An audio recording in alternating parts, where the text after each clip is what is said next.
සාදු සාදු සා අපි වජ්‍රාසනයේ වන්දනා කරගනිමු. කියන්නේ වජිරාසන මත වැඩ හිඳ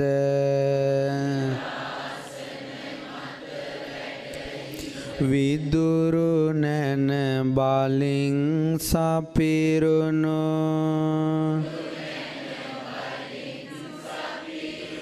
නුවණ විහිද වූ මුනිදුන්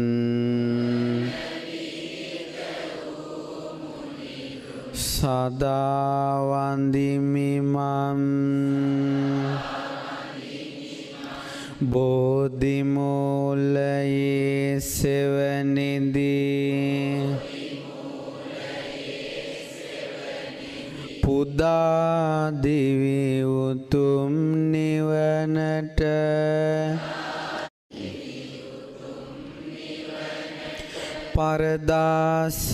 පරදාසේනා ඇති මරු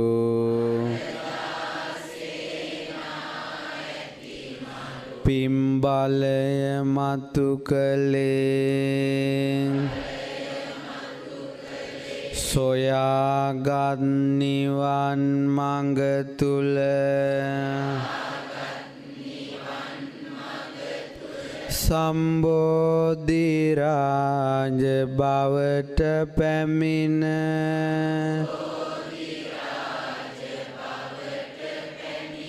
පුබේ නිවාස ඥානය ලැබ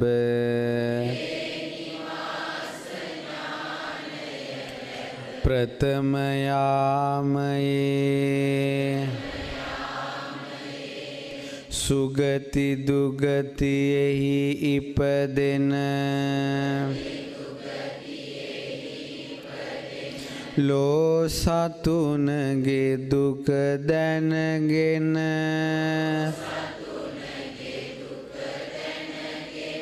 දිවැස්නුවන ලැබූසේක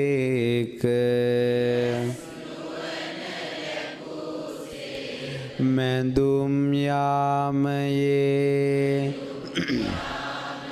සියලුම සංස්කාර ලොවේ නුවණින් විමසා බලමින් ලක්ෂ කෝටි වාර ගණන් එය මෙනෙහි කළේ සතිස් කෝටි සිය දහසක් හේතුඵල දහම් විමසා මහා විදුරු නැන බලයෙන් ඇති තතු අටහන් සම්මා සම්බුදු බව ලැබෙන නසා හැම කෙලෙස් පිරිසිඳ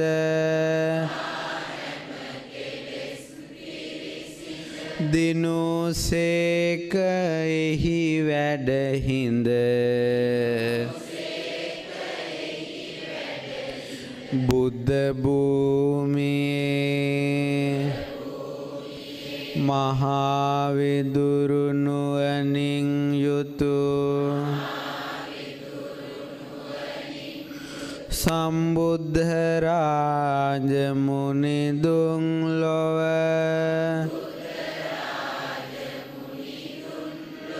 නුවණැති දෙවි මිනිසුන් තුල නිවන මතු කළේ ඒ උතුම් බෝධි නුවණට මං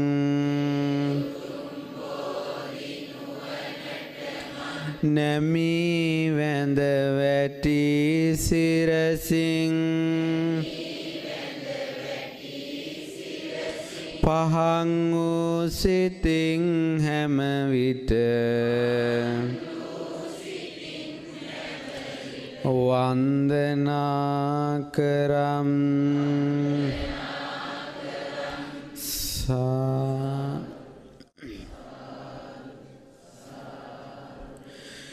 නමස්කාර වේවා බුදුරුවනට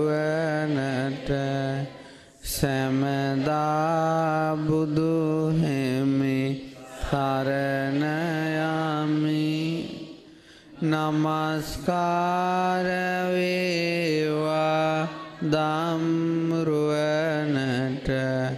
සැමදා සදහම් සරණ යමි. නමස්කාර වේවා සංඝරුවනට සැමදා මහා සංඝ සරණ යමි. නමස්කාර වේවා තුනුරුවනට සැමදා තිසරණ සරණ යමි. සාදු සාදු සා. අපගේ පරම පූජනීය ගුරු දේවෝත්තම පින්වත් ලොකු ස්වාමීන් වහන්සේට নমස්කාර වේවා. ගරුතර මහා සංඝරත්නයන් අවසරයි. ඒ වගේම පින්වත් සිල් මෑණිවරුනි, ශ්‍රද්ධාවන්ත පින්වතුනි, අද උඳුවප් පුම් පොහොය දවස. අද මොන පොයද? මේ ව්‍යවහාරික වශයෙන් මේ 2015 වර්ෂය අවසන් වෙනවා.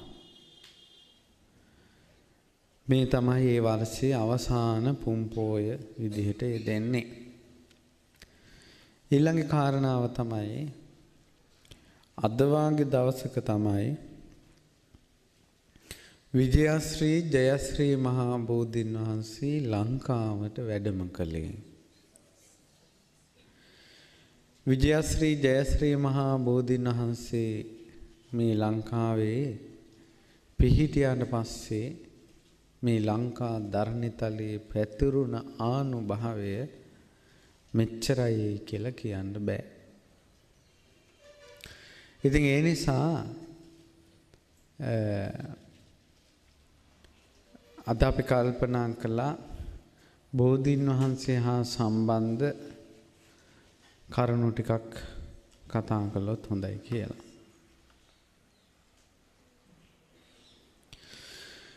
බුදුරජාණන් වහන්සේ බුද්ධත්වයට පත් වුණේ වෙසක් පුම් පොය දවසේ. මහාමායා දේවියගේ මව් කුසේ පළමුවෙන්ම බෝධිසත්වයෝ විදිහට ඉපදුනේ කවද්ද? මව් කුසේ පිළිසිඳ ගත්තේ ඇසළ පොය දවසේ. මව් කුසෙන් බිහි වුණේ මව් කුසෙන් සිදුහත් කුමාරයා බිහි වෙනකොටම අපි සිදුහත් කියන්නේ සිද්ධාර්ථ කුමාර නැත්නම් සර්වාර්ථ කුමාර කියලා කියනවා. සියලු අර්ථ සිද්ධ කරන නිසා. ඊට පස්සේ සිදුහත් කුමාරයා මව් කුසෙන් බිහි වෙනකොටම මේ ලෝකේ තවත් දේවල් කිහිපයක් බිහි වෙනවා. එකක් තමයි හරියටම මේ පෘථුවියේ මධ්‍ය මණ්ඩලේ බෝධීන් වහන්සේ හටගත්තා. මේ පෘථුවියේ නාභිය හරියටම මැද කොහෙද? වජිරාසනේ බුද්ධ ගයාවේ. ඇයි ඒක මැද හරියටම මැද වෙන්නේ? මේ පෘථුවිය නැසිලා වෙනසිලා යන කාලයක් එනවනේ. ගිහිල්ලා මේ පෘථුවිය ආයෙත් ටික ටික හැදෙනවා. මේ පෘථුවිය ඉස්සෙල්ලාම හැදෙනකොට ඉස්සෙල්ලාම හැදෙන්නේ බුද්ධ ගයාවේ වජිරාසන භූමිය. එතන තමයි ඉස්සෙල්ලාම හැදෙන්නේ. ඊට පස්සේ තමයි අනිත් ටික පෘථුවිය ඝනීභවන වෙලා හැදෙන්නේ. ඒතර මහා පොළොවේ ඉස්සෙල්ලාම හැදෙන තැන බුද්ධ ගයා ඒ වජිරාසනයේ පිහිටි තැන. ඊළඟ මේ ලෝකේ වෙනසිලා යනකොට මේ ගිනි ගන්නවනේ මේ මහා පොළොව. ගිනිගෙන අවසානයේ දැවිලා යන්නේ වජිරාසනය. පෘථුවියේ පළමුවෙන් හටගන්නෙත් අවසානයේ නැසී යන්නෙත් එතන. එතන පෘථුවියේ නාභිය. කිසිම විදිහකට භූමි කම්පාවක් වෙන්නේ නැහැ. කවදාවත්ම. බුදුරජාණන් වහන්සේ සම්මා සම්බුද්ධත්වයට පත් වෙනකොට මහා පොළොව කම්පා වුණා. මහා පොළොව කම්පා වුණාට බුදුරජාණන් වහන්සේ වැඩ හිටපු තැන කම්පා වුණේ නැහැ. භූමි කම්පා ඇති වෙන්නේ නැහැ. එතකොට අර ළඟදී කියන්නේ මීට අවුරුදු 100කට විතර කලින් පොළොව අඩි ගණනාවක් පොළොවට හාරලා තියෙනවා. එයාලා පුරා විද්‍යාවෙන් ඉන්දියාව එක පස් අංශුවක් සෙලවෙලා නැහැ.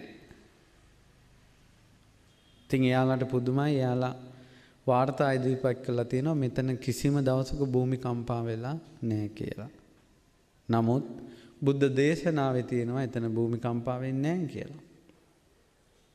එන්නේ පෘථුවියේ මධ්‍ය මණ්ඩලයෙන් මෞෂාකාවකින් තොරව බුදු කෙනෙකුට සෙවන සලසන්න බෝධි අංකුරයක් නැත්නම් බෝධීන් වහන්සේ නම බෝධීන් වහන්සේ නෙවෙයි නම යම් වෘක්ෂයක් හට ගන්නවා.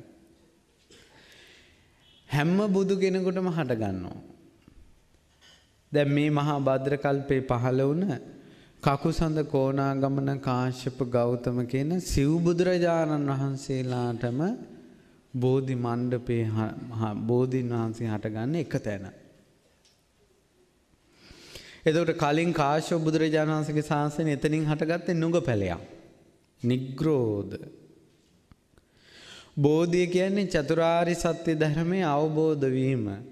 චතුරාර්ය සත්‍ය ධර්මයේ අවබෝධ වුණ නිසා ඒ වෘක්ෂයට කියනවා බෝධි වෘක්ෂය. නැත්තම් අසාල්ල අසත්ත පිප්පලි කියන නම් වලින් තමයි ඒ ගහ හඳුන්වන්නේ. ඉන්දියාවේ බෝ ගහට කියන්නේ පිප්පලි නැත්තම් අසාල්ල. ඒක තමයි සිංහලයට ආවට පස්සේ ඇසතු. පොදුවේ කියන වචනේ බෝධීන් වහන්සේ. පැහැදිලිද? ඊට පස්සේ මේ බෝධීන් වහන්සේ හට ගන්නවා. ඊළඟට හට ගන්නවා සතර මහා නිධානය. ඔයත් කියන්නේ සතර මහා නිධානය පහළ වේවා කියලා. ඒක සාමාන්‍යයෙන් පහළ වෙන්නේ සක්විති රජ කෙනෙකුට. එතකොට සක්විති රජ වෙන්න හිටපු කුමාරයා නිසා පහළ වෙනවා සතර මහා නිධානය. ඊට පස්සේ දැන් කීයද? 2යි.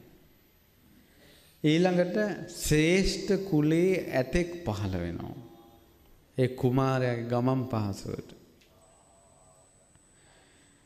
ආරෝහණ වර්ගයේ අස්තියෙක් කියලා කියන්නේ. ඊළඟට පහළ වෙනවා ඒ මහා බෝධිසත්වයන්ට සසරේ පෙරම් පුරාගෙන ආපු ස්ත්‍රී රත්නය. කවුද? යසෝදරා. ඉපදුනේත් ඒ වෙලාවෙම තමයි. ඊට පස්සේ පහළ වෙනවා ළඟින්ම උදව් කරන යාළුවෙක්.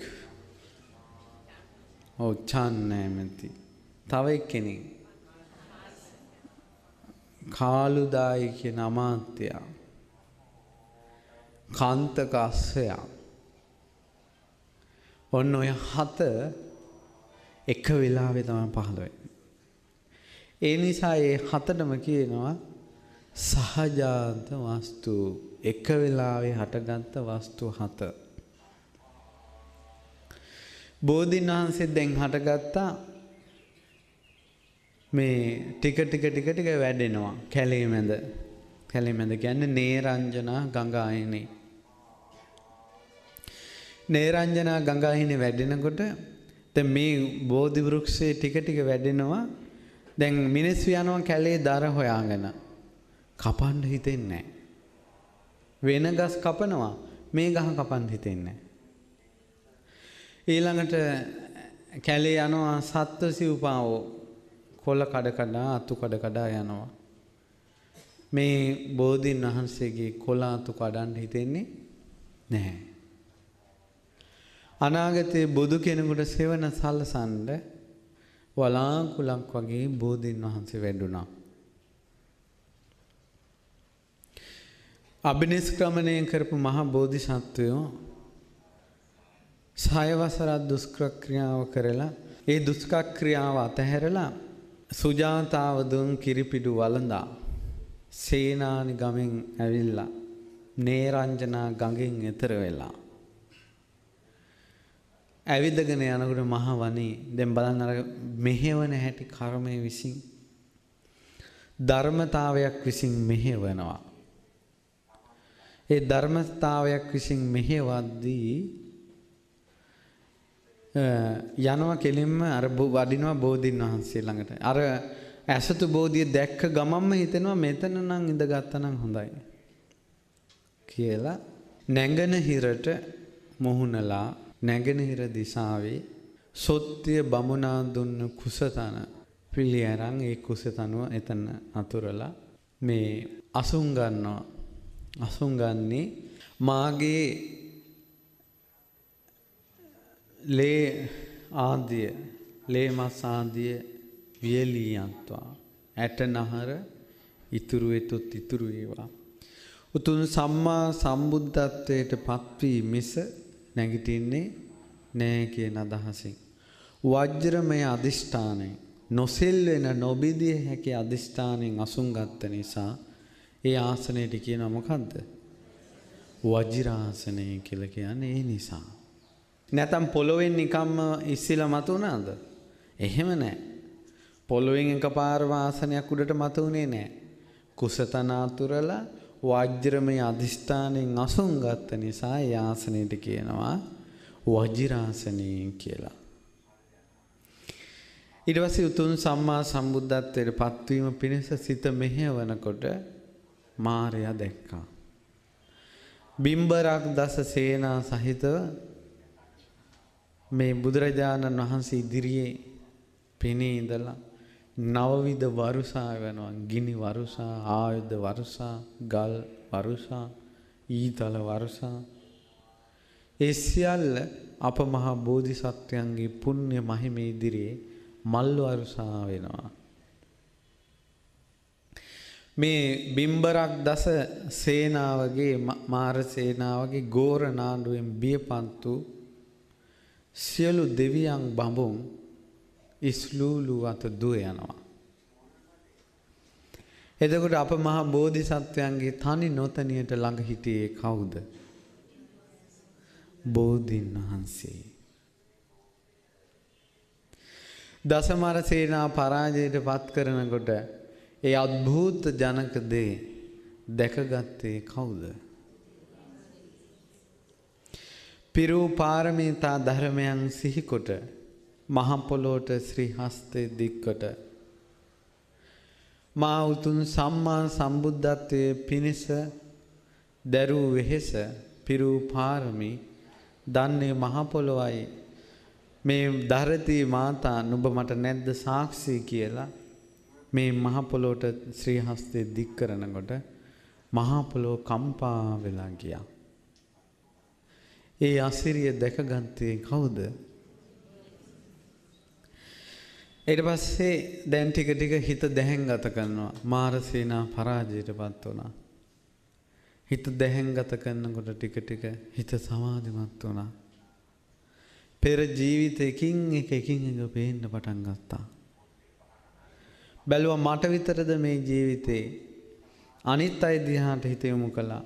ඒ ඇත්තොත් ඉපදෙනවා, චුත වෙනවා, මැරෙනවා. චුතිය උපත දකිනවා. ඇයි මේ සා වූ දීර්ඝ සංසාරයක් ගමන් කරන්නේ කියලා නුවණින් විමසා බලනකොට පේනවා මේ ජරා මරණ ආදී දුක් කංකරළු සියල්ලම උරුම වුණේ කුමක් නිසාද? ඉපදුන නිසා. මේ ලෝකෙට වැහිලා තිබ පරම සත්‍ය ඉස්සෙල්ලාම මේ මහා බෝධිසත්වයන්ගේ චිත්ත සංතානේ ප්‍රකට වෙවි පේන්න පටන් ගන්නයි. අවබෝධ වෙන්නේ කුමක් සෙවනේද? මොහොතක් පාසා ඇතිවන චිත්ත අවබෝධයේ විහිදෙන රශ්මි ධාරාව විඳගන්නේ කවුද? ඊට පස්සේ බැලුවා දැන් ඉපදෙන නිසා නම් මේ දුක ඒ ඉපදීම කුමක් නිසාද හටගත්තේ? ඉපදෙන්න කර්මයක් තිබ්බා. කාම ලෝකේ හෝ රූප ලෝකේ හෝ අරූප ලෝකේ හෝ එහෙම නැත්නම් බිත්තරයක් අස්සේ හෝ මව් කුසක් තුල හෝ තෙත් පරිසරයක හෝ එහෙම නැත්නම් අය ඕපපාතික හෝ ඉපදෙන්නේ කර්මයක් තිබ්බේ නැත්තම්. විපාක විඳින්න කර්මයක් හටගන් තියෙනවා. ඒකට මොකද්ද කියන්නේ? භවය. භවය නිසා ඉපදෙන්නේ. ඊට පස්සේ කල්පනා කළා කුමක් නිසාද මේ භවය? කර්ම සකස් වෙන්නේ කාම භව, රූප භව, අරූප භව. බැඳිලා ගිය නිසා උපාදාන. බැඳුන් නැත්තම් කර්මයක් හැදෙන්නේ. එහෙනම් හැම දැනකම අපිට කර්මයක් හටගන්නේ බැඳුන නිසා. කාමයට බැඳී යනවා. කාම උපාදාන. කාමයට බැඳී යන්නේ නැද්ද සත්වයා? මේ ලෝකේ සියලුම දේවල් මේ ලෝකේ සෑම දෙයක්ම තියෙන්නේ බැඳීමත් එක්ක. රණ්ඩු වෙන්නෙත් බැඳුන නිසා. මේ ලෝකේ අපි දැන් රණ්ඩු වෙන්නෙත් බැඳුන නිසා. බනින්නෙත් බැඳුන නිසා. බැඳිලා නැතුව නෙවෙයි. මෙහිම අතට අරන් තමයි අපි බනින්නේ උනත් ඕනම එක. ඒ අරමුණ අල්ලගත්තේ නැත්නම් අපි ඒකට ගරහන්නේ හෝ ඒ මොකක්වත් නැහැ. හැම තැනම තියෙනවා. දැන් අපේ කැමැත්තෙන් බැඳීම නම් අපිට සාමාන්‍යයෙන් හිතට දැනෙනවනේ. අපි මේකට කැමති වුණා බැඳුණා කියලා. නමුත් අපිට තේරෙන්නේ අපි අමනාප වෙන්නේ පවා අරමුණ අල්ලගෙන කියලා. අරමුණ අතෑරියා නම් අමනාප සිතක් කොහොමද හටගන්නේ? ඒ අරමුණ මගේ ආත්මය කියලා අල්ලගෙන ඉන්නේ අපි. ඒකට කියනවා අත්වාද උපාදාන. ඊළඟට දිට්ඨි උපාදාන. දෘෂ්ටි. හරි පුදුමයි. එක එක්කෙනාට එක එක දෘෂ්ටි තියෙනවා. එක එක අදහස්, එක එක මතවාද. සමහරු කෑම ගැන හිතාගෙන ඉන්නවා. කෑමෙන් කෙනෙක් පිරිසුදු වෙනවා කියලා ඔක්කොම දෘෂ්ටි. ඊළඟට මොකද උපාදාන? සීලබ්බත උපාදාන. සිල් විදිහට එක එක්කෙනා එක එක දේවල් කරනවා. මට ළඟදීන් ස්වාමීන් වහන්සේ නමක් මතක් කළා. ඒ ස්වාමීන් වහන්සේ හිමාලේ හැම තැනම ඇවිද්දා කියලා දුතාංගයක් විදිහට. ඒ ස්වාමීන්වහන්සේගේ අදහසක් ඒක. ඊළඟට තව සමහරු කඳු තරණය කරනවා. එක එක්කෙනාගේ අදහස්. ඒතර තමන් රකින්න සීලය දෘෂ්ටි වශයෙන් බැඳිලා යනවා ඒ සීලයට. ඒ සීලයට බැඳිලා යන එකට කියනවා සීල වෘතවලට සීලබ්බත උපාදාන කියලා කියනවා. ඒතර කොහොම හරි කෙටියෙන් අදහසක් ගන්න බැඳුනා නම් කර්ම සකස් වෙනවා. කර්ම සකස් වුණොත් ඉපදෙනවා. ඉපදුන කෙනාට තමයි දුක් ටික තියෙන්නේ. ඉපදුන් නැති කෙනාට නෙවෙයි. මේ බැඳින්නේ හෝ මොකක් හෝ වෙන්නේ තෘෂ්ණාව නිසා. දැන් ඉස්සල්ලාම මේ ලෝකෙට වැහිලා තියෙන මේ දුක හට ගන්න පිළිවෙල අවබෝධ වුණේ කුමක් සෙවණේද? අන්න බෝධීන් වහන්සේගේ සෙවණේ. එතකොට තෘෂ්ණාව හට ගන්නවා කාම තණ්හා, භව තණ්හා, විභව තණ්හා. ඇහිමුත් තෘෂ්ණාව හට ගන්නවා. කනිනුත් හට ගන්නවා. නාසයෙන්ුත් හට ගන්නවා. දිවෙනුත් හට ගන්නවා. කයනුත් හට ගන්නවා. හිතෙනුත් හට ගන්නවා. තෘෂ්ණාව මේ හැදෙන කර්මය තෙත් කර කර පෝෂණය දෙන්නේ තෘෂ්ණාවෙන්. ඒතර තණ්හා පත්‍ය උපාදානං, උපාදාන පත්‍ය භවෝ, භව පත්‍ය ජාති, ජාති පත්‍ය ජරා මරණ ශෝක පරිදේව දුක් දොම්නස් උපායාස. දැකලා නැද්ද? පපුවේ අත්ග ගහ අඬනවා. පොළොවේ පෙරලි පෙරලි අඬනවා. දැකලා නැද්ද? දුකක් ආවට පස්සේ බලාගත් වතේ බලාගෙන ඉන්නවා. දැකලා නැද්ද? උල්පතකින් වතුර එන්න වගේ ඇස් වලින් කඳුළු රූරා වැටි වැටි අඬනවා. දැකලා නැද්ද? දුක දරා ගන්න බැරුව බිත්තිවල ඔළුව ගහ ගන්න අය ඉන්නවා. දුක දරා ගන්න බැරුව ඉස හැරුණාතේ යනවා. දුක දරා ගන්න බැරුව නන් දොඩවනවා. දුක දරා ගන්න බැරුව පපුවේ අත් ගහනවා. දුක දරා ගන්න බැරුව පිස්සු හැදෙනවා. මන් දන්න තාත්තා කෙනෙක් හිටියේ. තාත්තා තමන්ගේ පුතාට ආදරෙයි. පුතාට අවුරුදු තාත්තලා කවුරුත් ආදරෙයි පුතාලට. අවුරුදු 18ක් විතර වෙනවා ළමයන්ට. දැන් හවස තාත්තා මේ ළඟ තුරුල් කරගෙන ඉන්න ඕනේ නැත්තම් නිින්ද යන්නේ නැහැ පුතාට.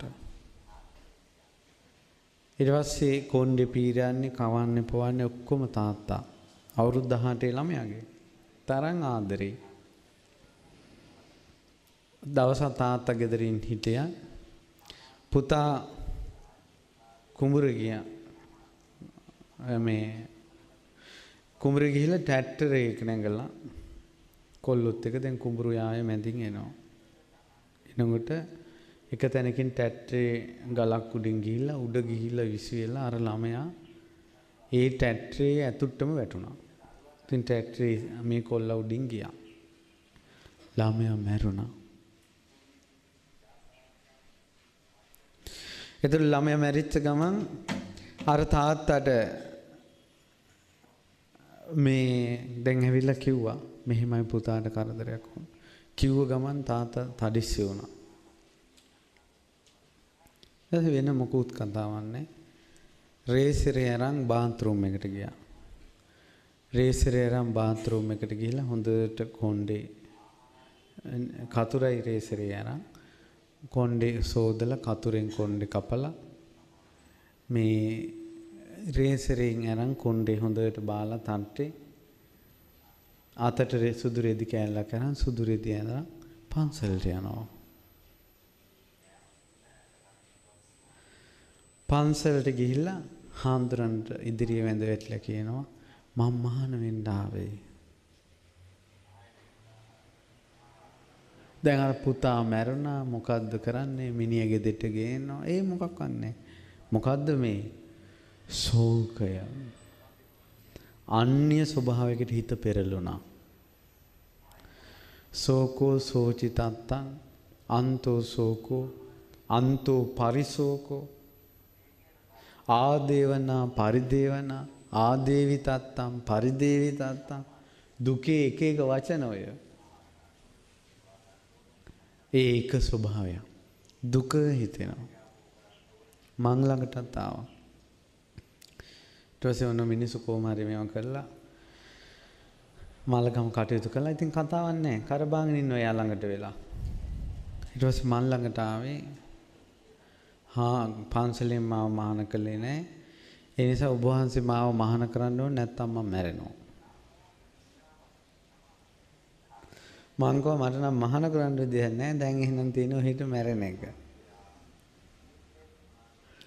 මං කව හැබැයි මැරුණොත් මේ කිසිම දෙයක් පේන්නේ නැහැ.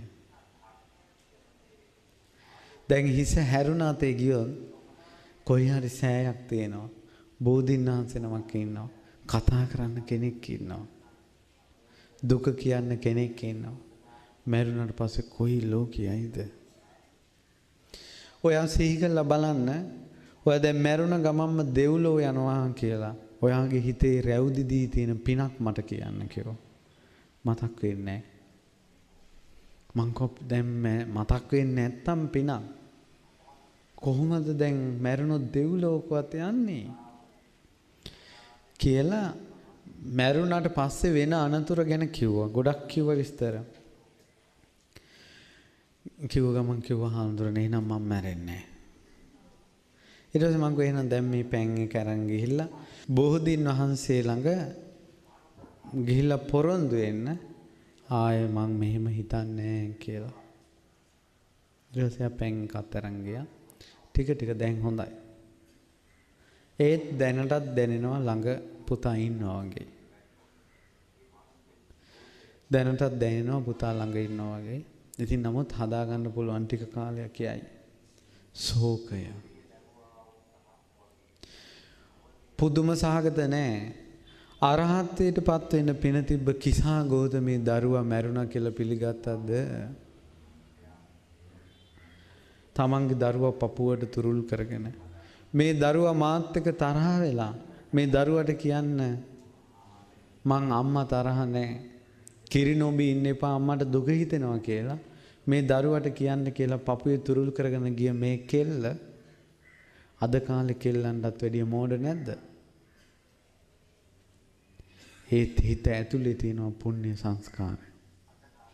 ප්‍රඥාව උපදින එක. බුදු කෙනෙකුට ඒවා පේන්නේ. ශෝකය. පඩාචාර පිස්සු හැදුනා. ශෝකය. දරු මල්ලෝ ඥාතින් ස්වාමියා සියල්ල මැරිලා යනවා. ඇස් පනා පිට.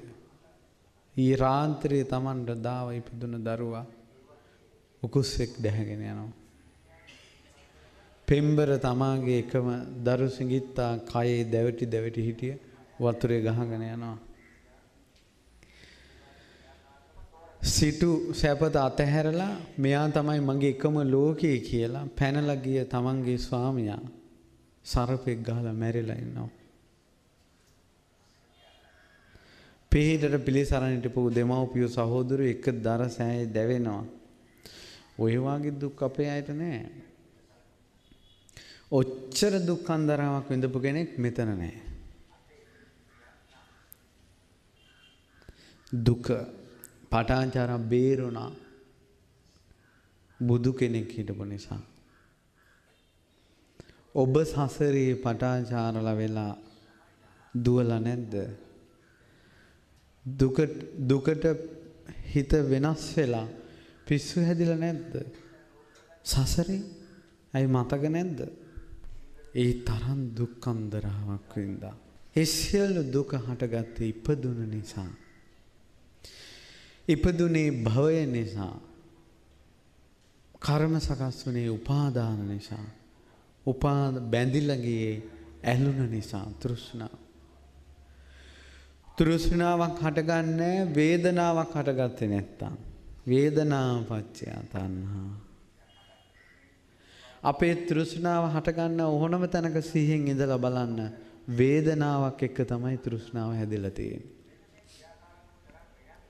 වේදනා පත්‍ය සැපක් හරි දුකක් හරි සැප දුක් රහිත විඳීමක් හරි. ඒ වේදනාව හටගත්තේ ස්පර්ශය නිසා. ඇසයි රූපයි විඥානයයි තින්නම් සංගති පස්සෝ එකතු වීම ස්පර්ශය. ස්පර්ශ වුණ ගමන් සැපක් හරි දුකක් හරි වේදනාවක් එනවා. කනෙන් ශබ්දයක් ස්පර්ශ වුණ ගමන් නාසයෙන් ගඳ සුවඳක් ස්පර්ශ වුණ ගමන් ස්පර්ශයත් එක්කයි එන්නේ මේක වේදනාව. දැන් ඔබ වහන් සංකල ගලවලාවනේ අතන තමන්ගේ බාට දෙක හරි සපත් දෙක හරි මොකක් හරි ගලවලා ආවා. ඕක ඔබ හවසට යනකොට නෑ ගලවලා එනකොටම ඔන්න කවුරු හරි ඔක හොරෙන් ගත්තා කියමුකෝ. ගන්න නෑනේ එහෙම කවුරුත්. උදාහරණයක් කියන්නේ. මොනෝක ගත්තා.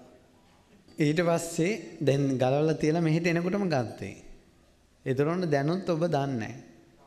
ගානක් තියනවද? නැහැ. ඊට පස්සේ දැන් හවස ගිහිල්ලා බලනකොට තමයි නැත්තේ. අන්න ස්පර්ශ වුණා. අන්න ඒ වෙලාවේ ඉඳලා පටන් ගන්නවා.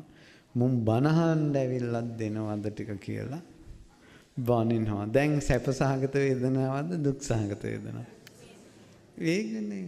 ස්පර්ශ වෙච්ච නිසා. නමුත් දැනුත් සපද්දක නැහැ. උපමාවක් කිව්වේ. එතකොට දැනුත් නැහැ.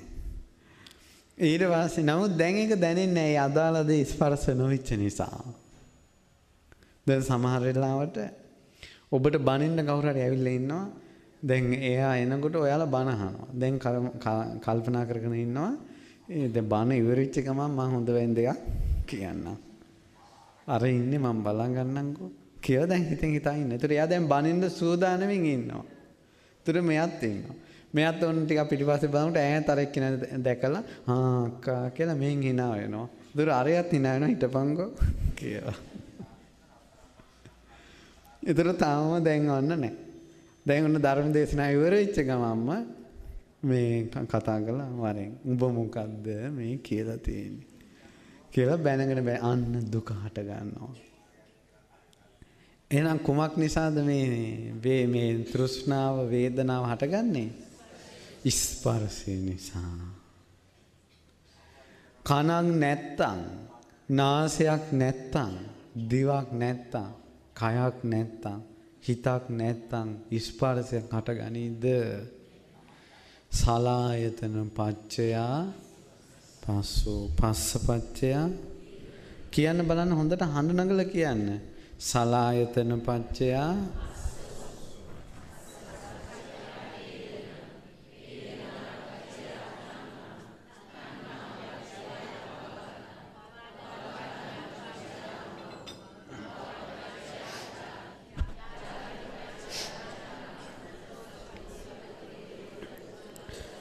ඒ වචන හිතට හුරු කරගන්න. යම් දවසක මාර්ගඵල ලබනවා නම් ඔය පිළිබඳ අවබෝධය ඕන. ධර්මය අවබෝධ කරනවා කියන එක මේ සැහැල්ලු දෙයක් නෙවෙයි. අඩුම තරමේ වචනවලට හරි හුරු කරගෙන තියාගන්න. ඊට පස්සේ දැන් ආයතන හයක් හටගත්තේ නාම රූප නිසා. නාම රූප කියන්නේ සතර මහා ධාතුත් සතර මහා ධාතුන්ගෙන් හටගත් දෙයක්. ඒකට කියනවා රූපේ කියලා. දැන් මේ තියෙන්නේ රූපේ. මේකත් එක්ක එකතු වෙනවා වේදනා සංඥා චේතනා පස්ස මනසිකාර. කියන්න බලන්න. වේදනා සංඥා චේතනා පස්ස මනසිකාර. ආයසරයක් කියන්න බලන්න. වේදනා සංඥා චේතනා පස්ස මනසිකාර. වේදනාව කියන්නේ සැප දුක් රහිත වේදනාව. සංඥා කියන්නේ රූප ශබ්ද ගන්ධ රස ආදී හඳුනා ගන්න එකට. චේතනා කියන්නේ රූප ශබ්ද ගන්ධ රස ආදී ගැන චේතනා පහළ කරන එකට. ඊළඟට පස්ස කියන්නේ ස්පර්ශය. ඊළඟට මානසිකාරය කියන්නේ ඒ ගැන අවධානයක් තියෙනවා. ඔන්න ඔය පහයි සතර මහා ධාතු එකතු වෙච්ච තැන ඇහැක් හට ගන්නවා. ඒ පහ එකතු වෙච්ච තැන තමයි හටගන්නේ. කන හටගන්නෙත් එතන. කනට අදාළ ශබ්දයන් වේදනා චේතනා ආදී පහළ නොවන තාක්කල් කනේ ක්‍රියාකාරීත්වයක් නැහැ. පැහැදිලිද? එහෙනම් ඒව එකතු නාම රූප නිසා ආයතනය හටගන්නේ. නාම රූපවල පැවැත්මක් තියෙන්නේ විඥානේ නිසා. දැන් අපේ කයේ විඥානේ බැසගත්තේ නැත්නම් මේ ඇස කන නාස ආදී මේ කයක් වැඩෙයිද? ක්‍රියාත්මක වෙයිද? එහෙනම් මැරිලා යනවා. මේ කයක් මෙහෙම මේ සසරේ යන ගමන් මේ පැවැත්මක් තියෙන්නේ විඥානේ නාම රූපේ බැසගත්ත නිසා. මේ ඇඟෙන් විඥානේ පහ වුණාට පස්සේ මේක දරකඩක් වගේ කුණු වෙලා යනවා. එතකොට විඥාන පත්‍යා නාම රූපං නාම රූප පත්‍ය සලආයතන සලආයතන පත්‍ය පස්සෝ පස්ස පත්‍ය වේදනා වේදනා පත්‍ය තණ්හා තණ්හා පත්‍ය උපාදාන උපාදාන පත්‍ය භව භව පත්‍ය ජාති ජාති පත්‍ය ජරා මරණ ශෝක පරිදේව දුක්ඛ දෝමනස්ස උපායාස හට ගන්නවා. ඒව මේ තස්ස කේවලස්ස දුක්ඛ කන්දස්ස සමුදය. ඔන්න ඔය විදිහට තමයි මේ දුක් කන්දරාව හටගන්නේ. ඒතර විඥානයක් කියන එකක් තියෙන්නේ අවිද්‍යා සහගත සංස්කාර නිසා. කාය සංස්කාර, වචී සංස්කාර, චිත්ත සංස්කාර. ඊට පස්සේ කාය සංස්කාර කියන්නේ ආස්වාස ප්‍රාස්වාසය. වචී සංස්කාර කියන්නේ විතක්ක ਵਿਚාර. චිත්ත සංස්කාර කියලා කියන්නේ සංඥාවේ. ඔන්න ඔය ටික තියෙන තැන විඥානේ තියෙනවා. මේ ඔක්කොම තියෙන්නේ චතුරාර්ය සත්‍ය අවබෝධයක් තුලද චතුරාර්ය සත්‍ය අවබෝධ නැතුවද? චතුරාර්ය සත්‍ය අවබෝධ නොවීමට කියනවා අවිද්‍යාවන් කියලා. අන්න අවිද්‍යා පච්චය සංඛාරා සංඛාර පච්චය විඥාන විඥාන පච්චය නාම රූප නාම රූප පච්චය සලආයතන සලආයතන පච්චය පස්සෝ පස්ස පච්චය වේදනා වේදනා පච්චය තණ්හා තණ්හා පච්චය උපාදාන උපාදාන පච්චය භව භව පච්චය ජාති ජාති පච්චය ජරා මරණ ශෝක පරිදේව දුක්ඛ දෝමනස්ස උපායාස සම්භවಂತಿ. ඒව මේ තස්ස කේවලස්ස දුක්ඛ කන්දස්ස සමුදයෝ හෝති. කොයිම කොයි ආකාරයකින්වත් ඉතුරුවම නැතුවම අවිද්‍යාව නිරුද්ධ වුණා නම් අවිද්‍යා නිරෝධා සංඛාර නිරෝධෝ සංස්කාර නිරුද්ධයි. සංස්කාර නිරුද්ධ වීමෙන් විඥානය නිරුද්ධ වෙනවා. විඥානය නිරුද්ධ වීමෙන් නාම රූප නිරුද්ධ වෙනවා. නාම රූප නිරුද්ධ වීමෙන් සලආයතන නිරුද්ධ වෙනවා.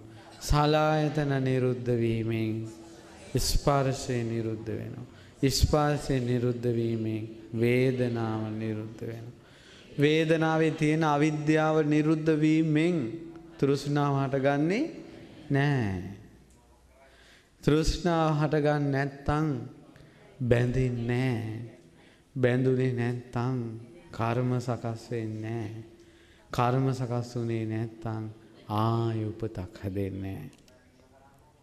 උපත නැති තැන ජරා මරණ ශෝක පරිදේව දුක් දෝමනස් එක්කම නැහැ. ඔන්න ඔය විදිහට තමයි සියලු දුක් නිරුද්ධ වෙලා යන්නේ. අවිජ්ජා යත්වේ වාසේස විරාග නිරෝධා සංඛාර නිරෝධෝ සංඛාර නිරෝධා විඥාන නිරෝධෝ විඥාන නිරෝධා නාම රූප නිරෝධෝ නාම රූප නිරෝධා සලආයතන නිරෝධෝ සලආයතන නිරෝධා පස්ස නිරෝධෝ පස්ස නිරෝධා වේදනා නිරෝධෝ වේදනා නිරෝධා තණ්හා නිරෝධෝ තණ්හා නිරෝධා උපාදාන නිරෝධෝ උපාදාන නිරෝධා භව නිරෝධෝ භව නිරෝධා ජාති නිරෝධෝ ජාති නිරෝධා ජරා මරණ ශෝක පරිදේව දුක්ඛ දෝමනස්ස උපාය නිරුද්ධಂತಿ. ඒව මේ තස්ස කේවලස්ස දුක්ඛ කන්දස්ස නිරෝධෝ හෝති. ඒතර මේ සියල්ලම අවබෝධ වෙන්නේ ජයශ්‍රී මහා බෝධිසෙවණේ. උන්වහන්සේගේ හිත නිකලෙස් වෙලා ගියා. මහා පොළොව සලිත වෙනවා. උන්වහන්සේ කල්පනා කළා අනේක ජාති සංසාරං නොයේ ජාතිවල නොයේ ජීවිතවල අනේක ජාති සංසාරං සන්දා විස්සං අනිබ්බිසං කෙලවරක් නැතුව ඇවිදගෙන ගියා. කෙලවරක් නැහැ. අපිත් මේ මනුස්ස ජීවිතේ ඉපදෙන පළවෙනි වතාවත් අවසාන වතාවත් නෙවෙයි. තිරිසන් ලෝකවල, പ്രേත ලෝකවල කොයිතරම් සර්පය වෙලා අපි බඩ ගාගෙන ගියාද? මිනිස්සුන්ගේ ඇඟවල් වල අපි පණුව වෙලා කොච්චර ඉපදුනාද? කුණු වෙච්ච මිනිවල සීරු ගණන් පණුව වෙලා අපි කොච්චර ඉපදුනාද? මිනිස්සුන්ගේ සත්තුන්ගේ කැලි කසලවල අසූචි වල පණුව වෙලා අපි කොච්චර ඉපදුනාද? කෙලවරක් නැතුව ඉපදුනා. പ്രേත ලෝකවල නිරේ වැඩිම හරියක් නිරේ ඉඳලා තියෙනවා. කවුරුන්? පෙරම් පුරණ මහා බෝධිසත්වයෝ සත්ව සිව්පාව වෙලා ඉපදිලන් කියලා අහලා නැද්ද? පෙරම් සත්ව සිව්පාව වෙලා තිරිසන් ලෝකෙ ඉපදෙන්නේ කුසල් මුල් වෙලාද අකුසල් මුල් වෙලාද? පෙරම් පුරණ මහා බෝධිසත්වයෝ තිරිසන් ලෝකෙ වැටුණා නම් මොකද්ද?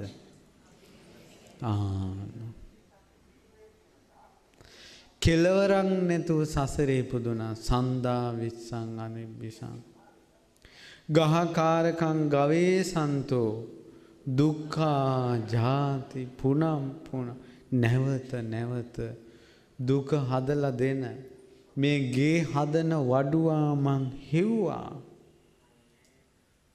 ගහකාරකං ගවේ සන්තෝ දුක්ඛා ජාති පුනම් පුන මං හොයා ගියේ කවුද මේ දුක හදන්නේ කියලා. ගහකාරක දිට්ටෝසි මං දැක්කා ගහකාරක ගේ හදන එක්කෙනා.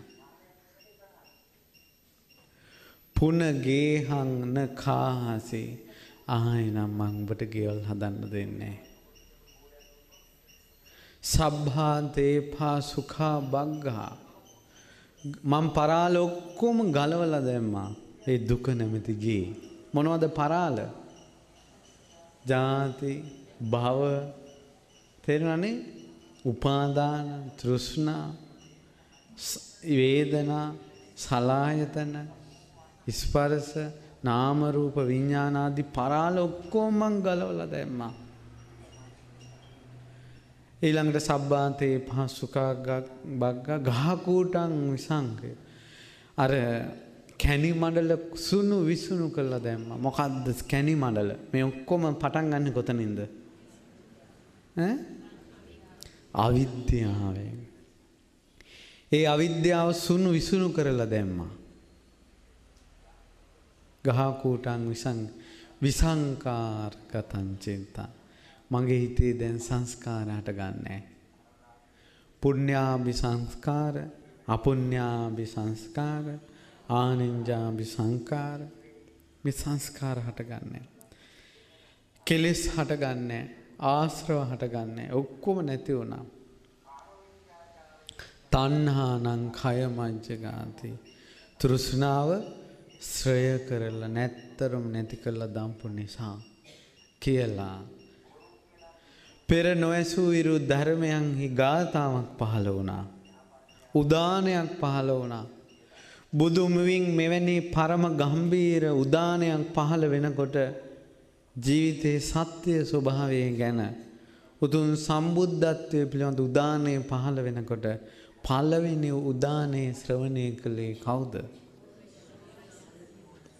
අනේක ජාති සංසාරං සන්දා විස්සං අනිබ්බිසං ගහකාරකං ගවේ සන්තෝ දුක්ඛා ජාති පුනම් පුනං ගහකාරක දිට්ඨෝසි පුනගේහං නකාහසි සබ්බා තේපා සුඛා බග්ගා ගහකූටං විසංකිතං විසංකාර ගතං චිත්තං තණ්හානං කය මජ්ජගාති.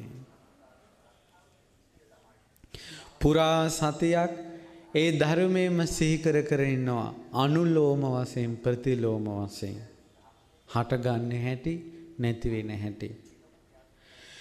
මේ ධර්මයේ සතිස් කෝටි සිය දහස් වාරයක් මෙනෙහි කර කර ඉන්නකොට බුදුරජාණන් වහන්සේගේ උතුම් සම්බුද්ධත්වයේ විඳගන්න ශ්‍රියාවට සෙවන සැලසුවේ කවුද?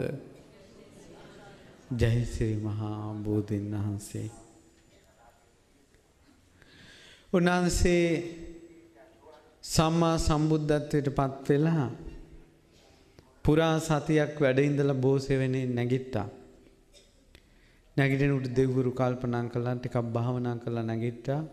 බුද්ධත්වයට පත් වෙලා නැතුව ඇති කියලා. දෙවියන්ගේ සැක දුරු කරන්න යමක මහා ප්‍රාතිහාර්ය ආකාශයේ පහනවා. අපේ බුදුරජාණන් වහන්සේ යමක මහා ප්‍රාතිහාර්ය පානකොට විහිදෙච්ච ගිනිදැල් දිහ දහරා ස්පර්ශ කළේ කවුද? ජයශ්‍රී මහා බෝධීන් වහන්සේ.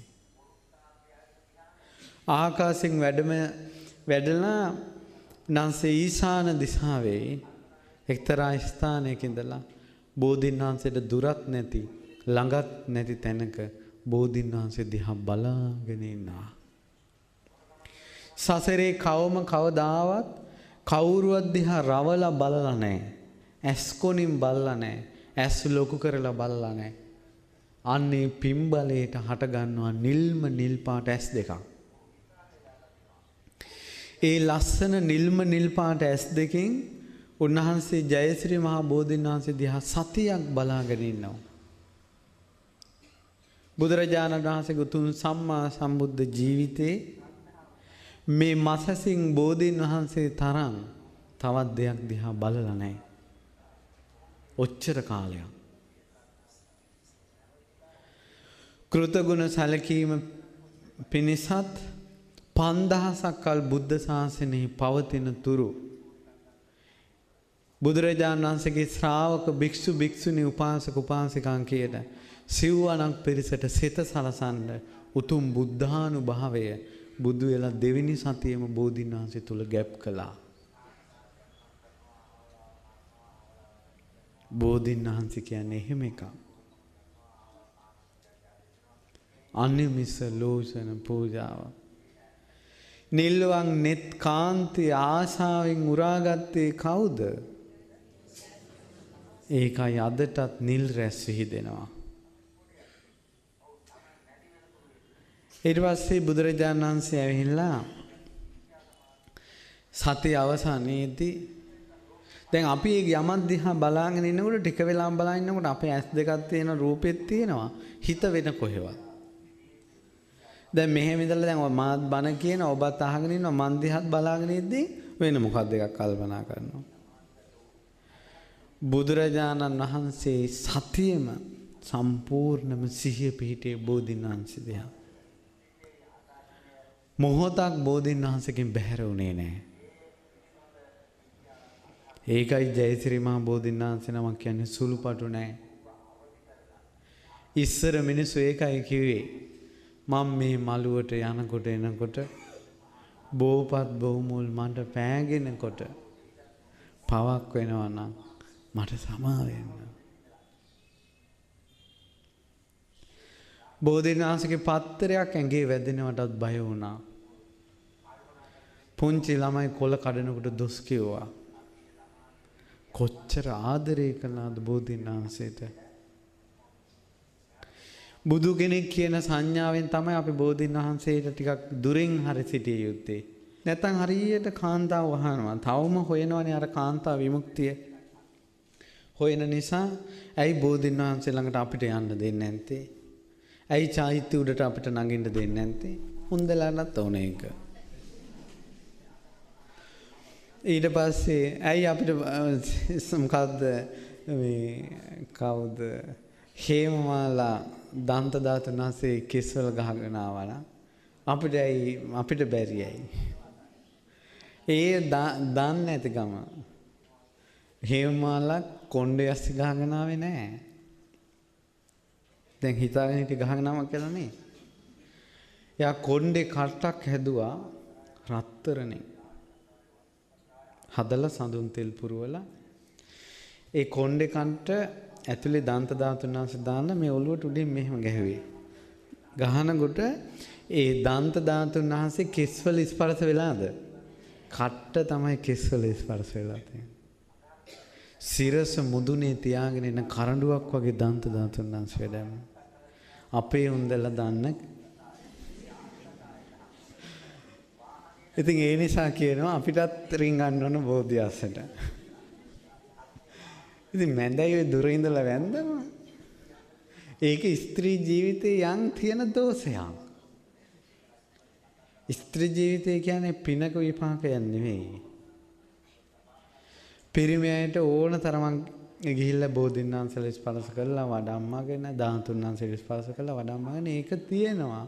ඒක පිරිමි ජීවිතේ නැමැති පුණ්‍ය සංස්කාරයේ විපාකයක්. ඒක තේරුම් ගන්න ඕන.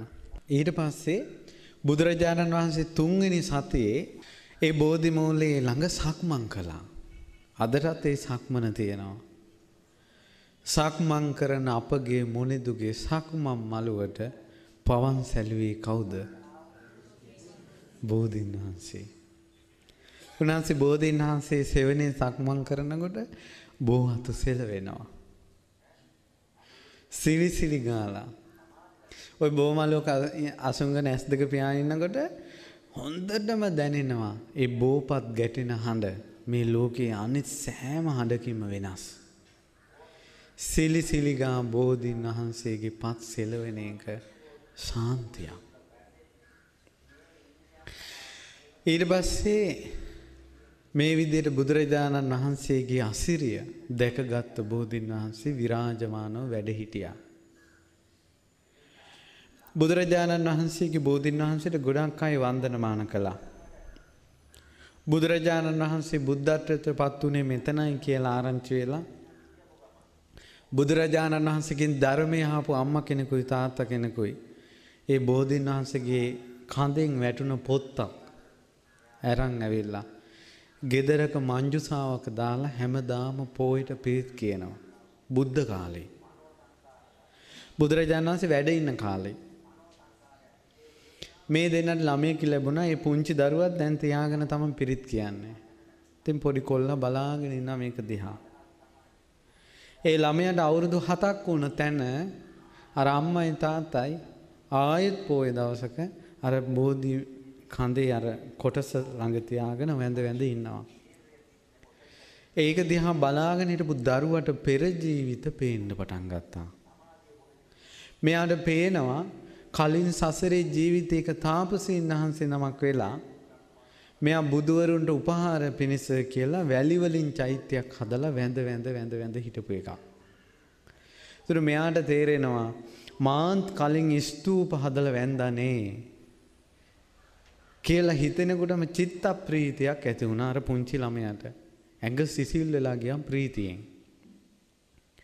ඒ ප්‍රීතියත් එක්කම අම්මලත් සූත්‍ර සජ්ජායනා කරන රූපම් භික්කවේ අනිච්ඡං අනත්තා රූපංච හිදම් භික්කවේ අත්තා භවිස්ස රූපය අනාත්මයි රූපය ආත්මයක් වූයේන රූප ආබාධ පිණිස පවතින්නේ නැහැ කියලා පංච උපාදානස්කන්ධය ගැන සජ්ජායනා කරනවා. ඒ ළමයාගේ හිත සකස් වෙලා අර අම්මලා සජ්ජායනා කරන දේ අහලා එතනදම අරහත්ත්වයටපත් වෙනවා. බුද්ධ කාලේ ජාසික්මන්ට ගිහිල්ලා පැවිදි වුණා. ඒ විදිහට වන්දනමාන කළා. සවැත් නුවර බුදුරජාණන් වහන්සේ වැඩ ඉන්නකොට මිනිස්සු බුදුරජාණන් වහන්සේ චාරිකාව වැඩිය බව නොදැන ගෙනෙන මල් ගඳ පහන් සුවඳ පූජා කරගන්න බුදුරජාණන් වහන්සේ නැතිකොට දුකටපත් වුණා. අනාථ පිණ්ඩික සිටුතුමා ආනන්ද ස්වාමීන් වහන්සේට කියා හිටියා ස්වාමීනි අපි මේ මොකද කරන්නේ මේ මිනිස්සු දුකෙන් යන්නේ. අපි බුදුරජාණන් වහන්සේ නැතිකොට මේ පූජාවල් තියලා බුදුරජාණන් වහන්සේ වෙනුවෙන් වඳින්න දෙයක්. ආනන්ද ස්වාමීන් වහන්සේ බුදුරජාණන් වහන්සේගෙන් ඇහුවා. බුදුරජාණන් වහන්සේ වදාලා ආනන්ද බුදුරජාණන් වහන්සේ නමක් කියලා වන්දනා කරන්න සුදුසු නම් ඒකට කාරණා ප්‍රස්තුත වන කරුණු තුනක් තියෙනවා. ඒ කරුණු තුන තමයි එකක් තමයි බුදුරජාණන් වහන්සේගේ ශාරීරික කොටසකට වඳිනවා. ඒකට කියනවා ශාරීරික ස්තූප කියලා. ආනන්ද බුදුරජාණන් වහන්සේ පරිභෝග කළ දෙයකට වඳිනවා. ඒකට කියනවා පාරිභෝගික ස්තූප චෛත්‍ය. ආනන්ද බුදුරජාණන් වහන්සේ වෙනුවෙන් යමක් තැන්පත් කරලා ඒකට වඳිනවා මේ බුදුරජාණන් වහන්සේ කියලා හිතාගෙන. ඒකට කියනවා උද්දේශික කියලා. ආනන්ද තථාගතයන් වහන්සේ වැඩ සිටින නිසා උද්දේශික දෙයක් ගන්න එක සුදුසුද? නෑ ස්වාමීනි. ආනන්ද තථාගතයන් වහන්සේ ජීවමානව වැඩ ඉන්න නිසා ධාතුන් වහන්සේලා කියලා කෙනෙකුට දෙන එක සුදුසුද? කියන්නේ එහෙම දකින්න නෑ. මේ වෙනකොට බුදුරජාණන් වහන්සේ නැතුව කේස ධාතු වඳිනවා ලංකාවේ. ඒ වෙනකොටත් වඳිනවා. ඒ වෙලාවේ ආනන්ද ස්වාමීන් වහන්සේට විකල්පයක් විදිහට බුදුරජාණන් වහන්සේ වදාළේ ආනන්ද උතුම් සම්මා සම්බුද්ධත්වයේ ලබන මොහොතේ සෙවන සැලසූ ජයශ්‍රී මහා බෝධීන් වහන්සේ පූජනීයයි. ওই ජයශ්‍රී මහා බෝධීන් වහන්සේ මුල සමවැදුන සමාධි සමාපatti කෙතරම්ද කියලා කියනවා නම් මේ පෘථුවියේ වෙන තැනක ඒ වගේ සමාධි සමාපatti සමාදින්න බෑ. ආනන්ද මේ බෝධීන් වහන්සේගෙන් බීජයක් අරන් ඇවිල්ලා මේ සවැත් නුවරම රෝපණය කරන්න කිව්වා. ඊට පස්සේ ආනන්ද ස්වාමීන් වහන්සේ බෝධීන් වහන්සේ දැන් කොහොම සූදානම් කළා මේ නැගෙනහිර දොරටුවේ බිම සුද්ධ කළා පිරිසුදු කළා මණ්ඩපයක් හදලා රත්තරන් පාත්‍රයක් වඩම්මලා ඒකේ සිදුරු හදලා සුවඳ මැටි පුරවලා අනේ පිඩු සිටුතුමා විසාකා සුමනා සුජාතා බන්දුල මල්ලිකා ඊළඟට කෝසල මහරජුරු ඔක්කොටම ආරාධනා කළා. ඒ රජුරු ඔක්කොම ටික ආවා. මොග්ගල්ලාන මහරහතන් වහන්සේ ඉදිරියේ වැඳ වැටිලා කියනවා ස්වාමිනී සවැත් නුවරයි බුද්ධ ගයාමයි ළඟයිද දුරයිද? තාමත් දුරයි. ඒ නිසා බුද්ධ ගයාවේ ජයශ්‍රී මහ බෝධීන් වහන්සේගෙන් බීජයක් ලබලා දෙන්න කියලා කිව්වා. මුගලන් මහරහතන් වහන්සේ ඒ වෙලාවෙම දිවසින් දැක්කා ඒ කතා කරනකොටම ජයශ්‍රී මහ බෝධීන් වහන්සේගෙන් බීජයක් වැටෙනවා. ඒ වෙලාවෙම දැක්කා දිවසින්. මුගලන් මහරහතන් වහන්සේගේ දිවස අසීමිතයි.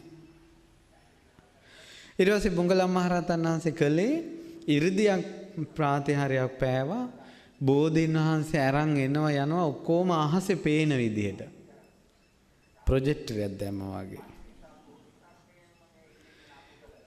ඊට පස්සේ මුගලන් මහරහතන් වහන්සේ ශනිකවම ජයශ්‍රී මහ බෝධීන් වහන්සේ ළඟට ගිහිල්ලා අර වැටෙන බීජ සිවුරු කොනට ගත්තා. එරන් ආපහු සවැත් නුවරට ඇවිල්ලා ආනන්ද ස්වාමීන් වහන්සේගේ අතට දුන්නා. කොච්චර වෙලාවක් යන්න ඇතිද? විස්තර තියෙනවා මකුළු දැලකට ගිනි කුරක් තිබ්බා නැත්නම් ගිනි තිබ්බා නම් මකුළු දැල පිච්චිලා ඉවර නෑ කිව්වා ගිහිල්ලා එන වෙගෙට. කොහොමද 이르දිය? අනේ නිසා තමයි එවැනි ශනිකව 이르දිය මෙහෙවන්න පුළුවන් නිසා තමයි බුදුරජාණන් වහන්සේ නන්දෝපනන්ද නාගයා দমনය කරන එක කාටද දෙන්නේ? නන්දෝපනන්ද නාගයාට පුළුවන් වේගෙන් එක එක 이르දි දාන්න ප්‍රාතිහාර්ය පාන. ශනිකව පුළුවන්. ඒතකොට ශනිකව 이르දි ප්‍රාතිහාර්ය පානයකට මුහුණ දෙන්න පුළුවන් ශනිකව 이르දිය උපද්දවා ගන්නේ මුගලන් මහරහතන්. ඒත් නාගයාගේ බඩ ඇතුලේ ඉන්නකොට බුදුරජාණන් වහන්සේ දේශනා කරනවා මුගලන් පරිස්සමෙන් කියලා හැම වෙලාවෙම උදව් කළා. පැහැදිලිද?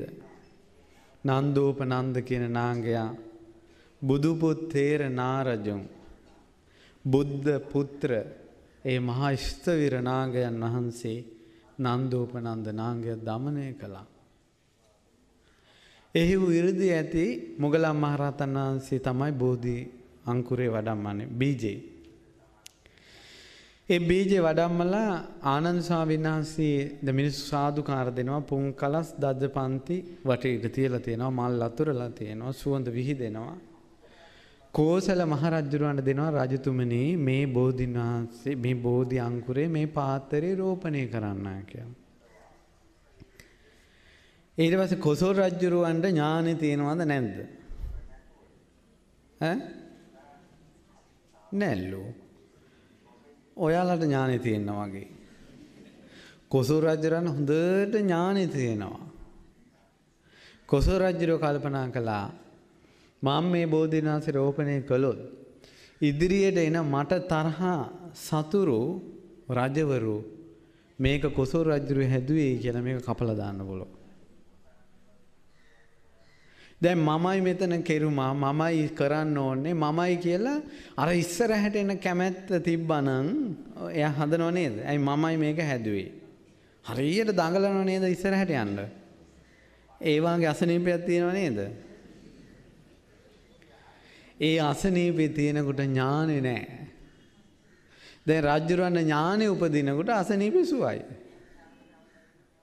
රජුරෝ කිව්වා අනේ ආනන්ද ස්වාමීන් වහන්සේ මේ අපේ අනේ පිඩු සිටුතුමා ගොඩාක් දෙනාට ප්‍රියමනාපයි. ඒ නිසා අනේ පිඩු සිටුතුමාට දෙමු කිව්වා. ඉතින් අනේ පිඩු සිටුතුමාට දුන්නා. අනේ පිඩු සිටුතුමා පාත්‍රේ රෝපණය කරන්න මෙහෙම පාත් වෙනකොටම අතින් වැටුණා ඒ බෝධි බීජේ පාත්‍රයට නිකම්ම වැටුණා. වැටිච්ච ගමන් දහස් ගණන් දෙනා බලාගෙන ඉඳිද්දී අර බෝධි බීජය පිහිටලා අර සඳුන් කල්කේ මැටිවල එහෙම රියම් 50ක් කුසට බෝධීන් වහන්සේ බලාගෙන ඉඳින් හැදුණා. මේක සත්‍ය දෙයක්. අතුපන්ති 5ක් හතර පැත්තට මේ 4ක් බෙදිලා ගියා. ශාඛා 5ක බෝධි වෘක්ෂයක් හැදුණා. ඒ බෝධි වෘක්ෂය අදටත් තියෙනවා. ඒ විදිහටම. ඒ බෝධීන් වහන්සේ අදටත් තියෙනවා. මොකක්ද ඒ බෝධිය? ආනන්ද ස්වාමීන් වහන්සේ රෝපණය කළ නිසා මිනිස්සු කිව්වා ආනන්දගේ බෝධිය. බෝධීන් වහන්සේ දකින වාරයක් පාසා මිනිස්සුන්ට සතුටක් ආනන්දයක් ඇති වුණ නිසා ආනන්ද කියලා කිව්වා. ඉතින් බුදුරජාණන් වහන්සේට උපස්ථාන කරනවා. උපස්ථාන කළා ලද විවේකයකින් බෝධීන් වහන්සේ අතුපතු ගාලා එතන තමයි භාවනා කරන්නේ. ඉතින් රාත්‍රියේ සිද්ධියක් වුණා. බෝධීන් වහන්සේ ඉරිදියෙන් වැඩිච්ච දවසේ රෑ බුදුරජාණන් වහන්සේ චාරිකාවේ වැඩලා වැඩියා. බුදුරජාණන් වහන්සේගෙන් ඉල්ලා හිටිනවා ස්වාමිනී භාග්‍යතුන් වහන්සේ අසිරිමත් ලෙස බෝධීන් වහන්සේ හටගත්තා. මේ බෝධීන් වහන්සේ පූජනීය කිරීමට බුද්ධ ගයාවේ වජිරාසනයේ මත සමවැදුන සමාධි සමාපatti වලට සමවදිමින් භාග්‍යතුන් වහන්සේ වැඩ සිටින සේක්වා කියලා. බුදුරජාණන් වහන්සේ අහනවා ආනන්ද තථාගතයන් වහන්සේ සමවැදුන සමාධි සමාපatti ජයසිරි මහ බෝසෙවනේ වෙන පෘථුවියේ කොහෙටවත් ඒක දරා ගන්න බෑ. එහෙනම් ස්වාමීනි මේ භූමියට දරා ගන්න පුළුවන් විදිහට සමාධි සමාපatti වලට සංවදින සීක්වා කියලා ආරාධනා කළා. අපි බුදුරජාණන් වහන්සේ දා රාත්‍රිය 5 වනතුරු ආනන්ද බෝධි සෙවණේ සමාපatti සුවෙන් වැඩ හිටියා. ඒකයි දැන් දඹදිව ගියායට කොච්චර ආනන්ද බෝධියට සිවුරු පූජා කළා මල් පූජා කළා වැන්දද? ඊට පස්සේ දැන් ආනන්ද බෝධියට උපස්ථාන කරන නිසා ස්වාමීන් වහන්සේලා අතර කසුකුසුවක් ගියා. මේ ඇත්තටම වෙන වැඩ නැද්ද අප්පා මේ ආනන්ද හඳුරන්න? ගන්ධ කුටියට යනවා බෝධියට යනවා. අතු ගන්නවා වැඩ. බෝධියමයි. ඊට පස්සේ දන්සභා මණ්ඩපෙන් මේ කතාව යනකොට බුදුරජාණන් වහන්සේ වැඩියා. පින්වත් මහණෙනි කොමක්ද කතා කරමින් සිටියේ? ස්වාමීනි මේ ආනන්දයන් වහන්සේ බෝධිය ළඟමයි. සංඝයා ඔන්නෝක ගැන කතා කරනවා කියලා. මා භික්කවේ එවං අවච පින්වත් මහණෙනි එහෙම කියන්න එපා. ඔය ආනන්ද බෝධින් වහන්සේලාට උපස්ථාන කරන එක ආනන්දගේ සසර පුරුද්දක්. ස්වාමීන් වහන්සේ නමක් නැගී ඉඳලා ආරාධනා කළා. පින්වත් මහණෙනි, තාමත් ඈත සසරේ මේ ආනන්ද සක්විති රජ කෙනෙක් වෙලා හිටියා. පින්වත් මහණෙනි, ඒ කාලේ රජ කෙනෙකුට පුතාලා දෙන්නෙක් හිටියා. කලිඟු, මහා කලිඟු, කුඩා කලිඟු කියලා, සුළු කලිඟු. නේමිත්ත පාඨකයෝ කිව්වා මේ පොඩි මල්ලිගේ පුතෙක් සක්විති රජ වෙනවා කියලා. ඊට පස්සේ රජ වුණේ ලොකු මේ කලිඟු රජුරෝ. සුළු කලිඟු රජුරෝ, මේ කාලිංග රජුරෝ හරි මාන්නෙන් හිටියා මගේ පුතෙක් රජ වෙනවා කියලා. මෙයන් කතාව වැඩි නිසා රජුරෝ අණ කළා මෙයාව හිරබාරයට ගන්න. හිතවත් ඇමති කෙනෙක් ගිහිල්ලා කිව්වා දැන් ඔන්න ඔබ හිරබාරයට ගන්න අණ කළා, ඉක්මනට පැනලා යන්න. අර සුළු කාලිංග කුමාරයා රටෙන් පැනලා ගිහලා කැලේකට ගියා. මඳුරට සාගත නුවර ලස්සන රාජකුමාරිකාවක් හිටියා. නේමිත්ත පාඨකයෝ කිව්වා මේ කුමාරිකාවගේ පුතෙක් සක්විති රජ වෙනවා කියලා. මේ කුමාරිකාවගේ පුතා සක්විති රජ වෙනවා කියලා ආරංචියට සෑම රාජ්‍යයකින්ම අසුම්පත් එව්වා මේ කුමාරිකාව විවාහ කරගන්න. යුද්ධයක්. මහරජුගේ බිසෝන් වහන්සේ කුමාරිකාවයි මාලිගාවෙන් පැනලා ගිහලා කැලේට ගියා. කැලේ මුදුනේ පොඩි කුටි සෙනසුනක් හදාගෙන ඉන්නවා. වනපත් මුල් පල කාලා. මේ අම්මයි තාත්තයි පන්සලේ බණ භාවනා කරනවා, පළතුරු ගේනවා. මේ කෙල්ලා ගඟ අයිනෙන් අඹ ගහක් උඩ නැගලා හැමදාම සින්දු කිය කිය ඉන්නවා. ඊට පස්සේ නිකන් ඉන්න ගමන් කැලේ වැල් වලට මල් ගොතලා මල් මාලයක් හදා කලේ කරේ පැලඳගෙන වන කුමාරිකාවක් වන දෙව්දුවක් වගේ ඉන්නේ. දවසක් අඹ ගහේ ඔහොම ඉන්නකොට අර මල් මාලේ වතුරට වැටුණා. ඒ වතුරේ ගහගෙන ඇවිල්ලා පල්ලහැ ගඟේ පහළ නානව අර කුමාරයා. කුමාරයා වතුරේ බිලා උඩට එනකොට අර මල් මාලේ කරට වැටුණා. චිත්‍රපටයක් වගේනේ. ඇත්තටම වෙන දේවල්. ඊට පස්සේ දැන් මේ කුමාරයා බැලුවා මේක ලස්සනට ගොතලා තියෙනවා. සාමාන්‍ය මල් මාලා ලස්සනට ගොතන්න දක්ෂ කවුද? ඔන්න ඔයාලට ලකුණු ටික. ඊට පස්සේ ඔන්න හොයාගෙන ගියා. යනකොට සින්දු කිය කිය ඉන්නවා ගහක් උඩ. කුමාරයාට බයයි මේ දේවතාවියක්ද? සිද්ධ විද්‍යාන්තරයේද? එහෙම නැත්නම් කවුද? ඊට පස්සේ කිව්වා මම. ඊට පස්සේ කිව්වා ගහෙන් බහින්න. බහින්නේ නැහැ කිව්වා මම රාජකුමාරිකාවක් කිව්වා. ඊට පස්සේ මෙයා කිව්වා මමත් රාජකුමාරයෙක් කිව්වා. එහෙනම් රාජ වංශයේ තියෙන රහස් කියන්න කිව්වා. රජවරු අතර තියෙන රාජ වංශී රහස්. ඒව කිව්වා. දෙන්නම දැනගත රජවරු කියලා. දෙමව්පියෝ දෙන්න ළඟට ගිහිල්ලා මේ යන විවාහ කරලා දුන්නා. ඔන්න කුමාරයෙක් උපන්නා. කාලිංග කුමාරයා. ඊට පස්සේ දැන් ඔන මේ මහරජුරු මැරුණාට පස්සේ අහසෙන් දැනගත්ත රජුරු මැරිලා කියලා. ඒ කාලේ එක ශාස්ත්‍ර තිබිලා තියෙනවා. තාත්තකෝ පුතාට දැන් ওই දෙන්න මේ මොකද්ද මේ ඔබ යන්න දැන් අහවල් රාජ්‍යයට කියලා අර පොඩි පුතා යවුවා. එයාට අහසින් යන්න පුළුවන් තපස් රැකලා තියෙනවා. ගිහිල්ලා අහවල් ඇමතිතුමා ළඟට ගිහිල්ලා මෙන්න මේ කඩුවයි මුද්දයි දෙන්න කිව්වා. කඩුවයි මුද්දයි දුන්නා. රාජකුමාරයා බව දැනගත්තා. රජ කළා. සක්විතිවත් පිරුවා. උපෝසත දවසේ සිල් සමාදන් වෙලා උඩුමහන්තලේ ඉන්නකොට චක්‍ර ලක්ෂණය පහළ වුණා. මාණික්කය. සක්විති රජ වුණා. අහසින් යන ඇතෙක් මිදුලේ ඉන්නවා. අහසින් යන අස්වැක් මිදුලේ ඉන්නවා. ශ්වේත වර්ණ. පුරෝහිත බමුණෙක් පහළ වුණා කාලිංග භාරද්වාජ කියලා අපමහා බෝධිසත්වයෝ. ඊට පස්සේ දවසක් අම්මයි තාත්තයි දෙන්න කැලෙන් ගෙන්නගෙන එමු කියලා ආකාශයෙන් ඇතා පිට කාලිංග රජුරෝ යනවා. යනකොට එක තැනකදී ආකාශේ නැවතුණා ඇතා. යන්නෙම නැහැ. ඕනම නොපෙනෙන දෙයක් ගැන විස්තර කියන්න පුළුවන් භාරද්වාජ පරිනායක රත්නයේට. පුරෝහිත රත්නයේට. ඉතින් පුරෝහිතයන් අහනවා මොකද මේ? ඊට පස්සේ එයා කිව්වා පොඩ්ඩක් ඉන්න මම බිමට බහින්නම් කියලා බිමට බැස්සා. බිම එක තැනක් තියෙනවා සුදු පාට වැලි ඇතිරිලා. එතන තනකොළ හටගන්නේ නැහැ. රියන් 30ක් විතර දුරින් තනකොළ හටගෙන තියෙනවා. මේ සෑම තනකොළක්ම දකුණු පැත්තට තමයි කැරකිල්ල තියෙන්නේ. ඊට පස්සේ ඒක ආවට වටේට තියෙන ගස්වල හැම දළුවක්ම දකුණු පැත්තට කැරකිලා.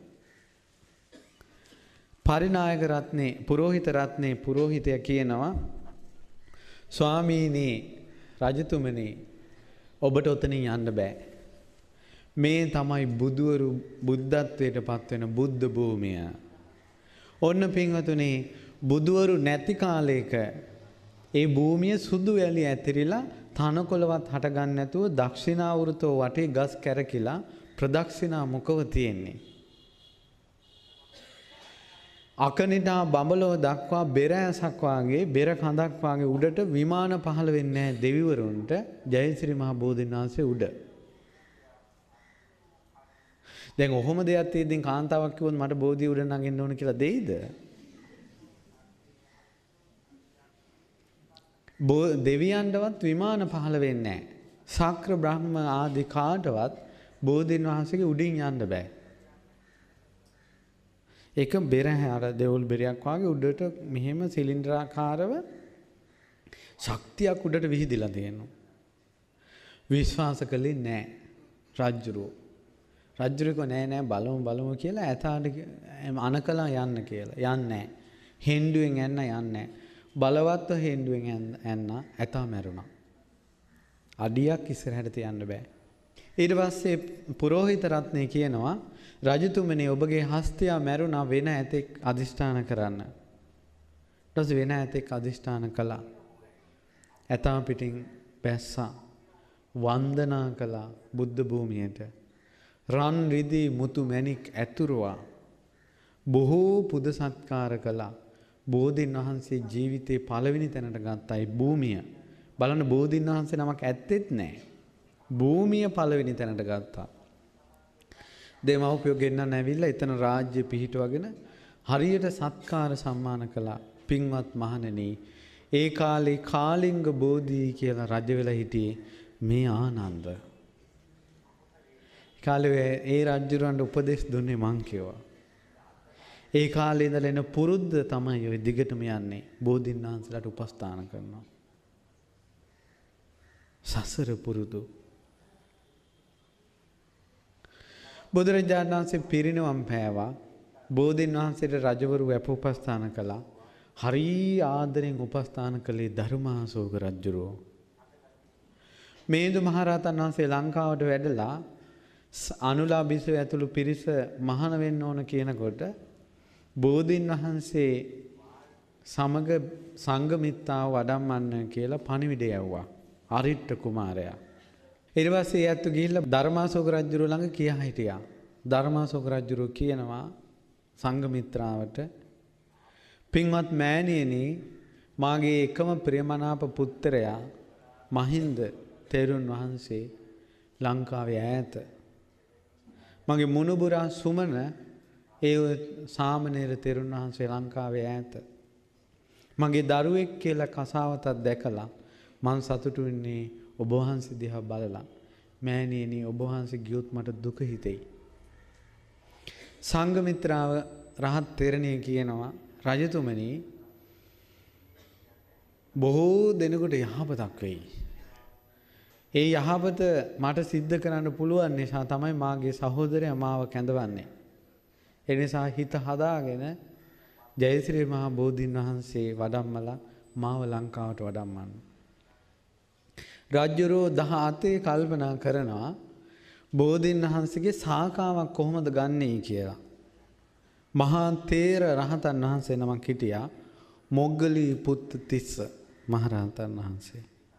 ඒ රහතන් වහන්සේ රජුරන්ට කියා හිටින රජතුමනි බුදුරජාණන් වහන්සේ පිරිනිවන් පානකොට අදිෂ්ඨාන 5ක් කළා. අදිෂ්ඨාන කීයක් කළාද? 5ක් කළා. රජතුමනි පළවෙනි අදිෂ්ඨානය තමයි අනාගතයේ ජයශ්‍රී මහ බෝධීන් වහන්සේගේ දක්ෂිණ ශාඛාව ලංකා ධරණිතලයේ පිහිටනවා. ඒ පිහිටන්ට බෝධීන් වහන්සේ වඩම්මන කටයුතු ධර්මාශෝක කියලා නරේන්ද්‍රෙක් කියන්නේ. දෙවියන්ට පිය වූ ප්‍රියදර්ශී ධර්මාශෝක. ඒ ධර්මාශෝක රජුරෝ බෝධීන් වහන්සේ ළඟට යනකොට ඒ බෝධීන් වහන්සේ තෙමේම වෙන්වී රන් කටාරමේ පිහිටාවා. ඒ කිව්වේ තමන්ම ඉබේම නිකම්ම ඒ බෝධීන් වහන්සේගේ අත්ත නිකම්ම එනවා ගැලවිලා. ඇවිල්ලා පාත්‍රයේ පිහිටාවා කියලා බුදුරජාණන් වහන්සේ අදිෂ්ඨාන කළා. ඒ බෝධීන් වහන්සේගෙන් නිල් පාට රැස් විහිදේවා කියලා බුදුරජාණන් වහන්සේ අදිෂ්ඨාන කළා.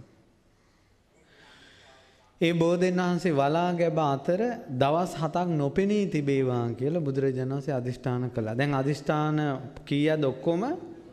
5න් දැන් කීයක් කළාද? 3ම කුමක් ගැනද? ඊළඟ එක තමයි තූපාරාමේ විනය අකුධාතුන් වහන්සේ තැන්පත් වන දවසේ යමක මහ ප්‍රාතිහාර්ය පාත්වා. 5 වෙනි එක තමයි රුවන්වැලි මහසෑය ධාතු නිදන් වන දවසේ බුද්ධ ශ්‍රී දේහය මැවි යමක ප්‍රාතිහාර්ය පාත්වා. මේ 5ම කොහෙට සම්බන්ධයිද? ඒකයි බුදුරජාණන් වහන්සේගේ බලාපොරොත්තුවක් මේ ලංකා ධරණිතලයේ සම්බුද්ධත්වයේ සම්බුද්ධ ශ්‍රී සද්ධර්මයේ පැවතීම. ඒකේ හවුල්කාරයෝ වෙන්න, ශාසනයේ පැවැත්මට උදව් කරන්න, වචනයකින් හරි අංශු මාත්‍රයකින් හරි කිස් ගහක ප්‍රමාණයකින් හරි ශාසනයේ පැවැත්මට මහන්සි වෙන්න. ඒක බුදුරජාණන් වහන්සේගේ අදිෂ්ඨානයක් අපි සඵල කරනවා. හවුල්කාරයෝ වෙනවා. පැහැදිලි නේද? ඒකයි. ඔහේ නිකන් කාලා බිලා ඔහේ ඉන්න එපා. මම දැක්ක අර ඉස්සර රාජ කාලයක ලියලා තියෙන පොතක තියෙනවා අනිත් අයට සිතක් නැත්තම් දිව්‍ය ලෝකෙත් එපා. අන් අයට යහපතක් වෙනවා නම් අපාය හරහා හරි යනවා කියලා තියෙනවා. ඒතර තවත් කෙනෙකුට යහපත සලසන්න කොච්චර හැඟීමක්. ඒ නිසා එක්කෝ Tamande යහපතක් වෙන්න ඕන නැත්නම් අනිත් අයට යහපතක් වෙන්න ඕන. ශාසනය වෙනුවෙන් Taman කරපු දෙයක් තියෙන්න ඕන. නිකන් ඔහේ නම් ඉන්න හදන්න එපා. ඊට පස්සේ රජ්ජුරුව සන්තෝසයි. බෝධීන් වහන්සේ ළඟට ගිහිල්ලා වන්දනා කළා. බෝධීන් වහන්සේගේ වටේ රන් සලුවක් පළඳුවා. පළඳලා ඈතට වෙලා වැඳගෙන ඉන්නකොට පින්වතුනි බෝධීන් වහන්සේ අතුරුදහන් වෙලා දක්ෂිණ ශාඛාව විතරක් පේන්න පටන් ගත්තා. ඒතර ලංකාවට බෝධීන් මෙන්න මේ ශාඛාවයි සුදුසු කියලා ඉරිදීමයි පෙනුනේ.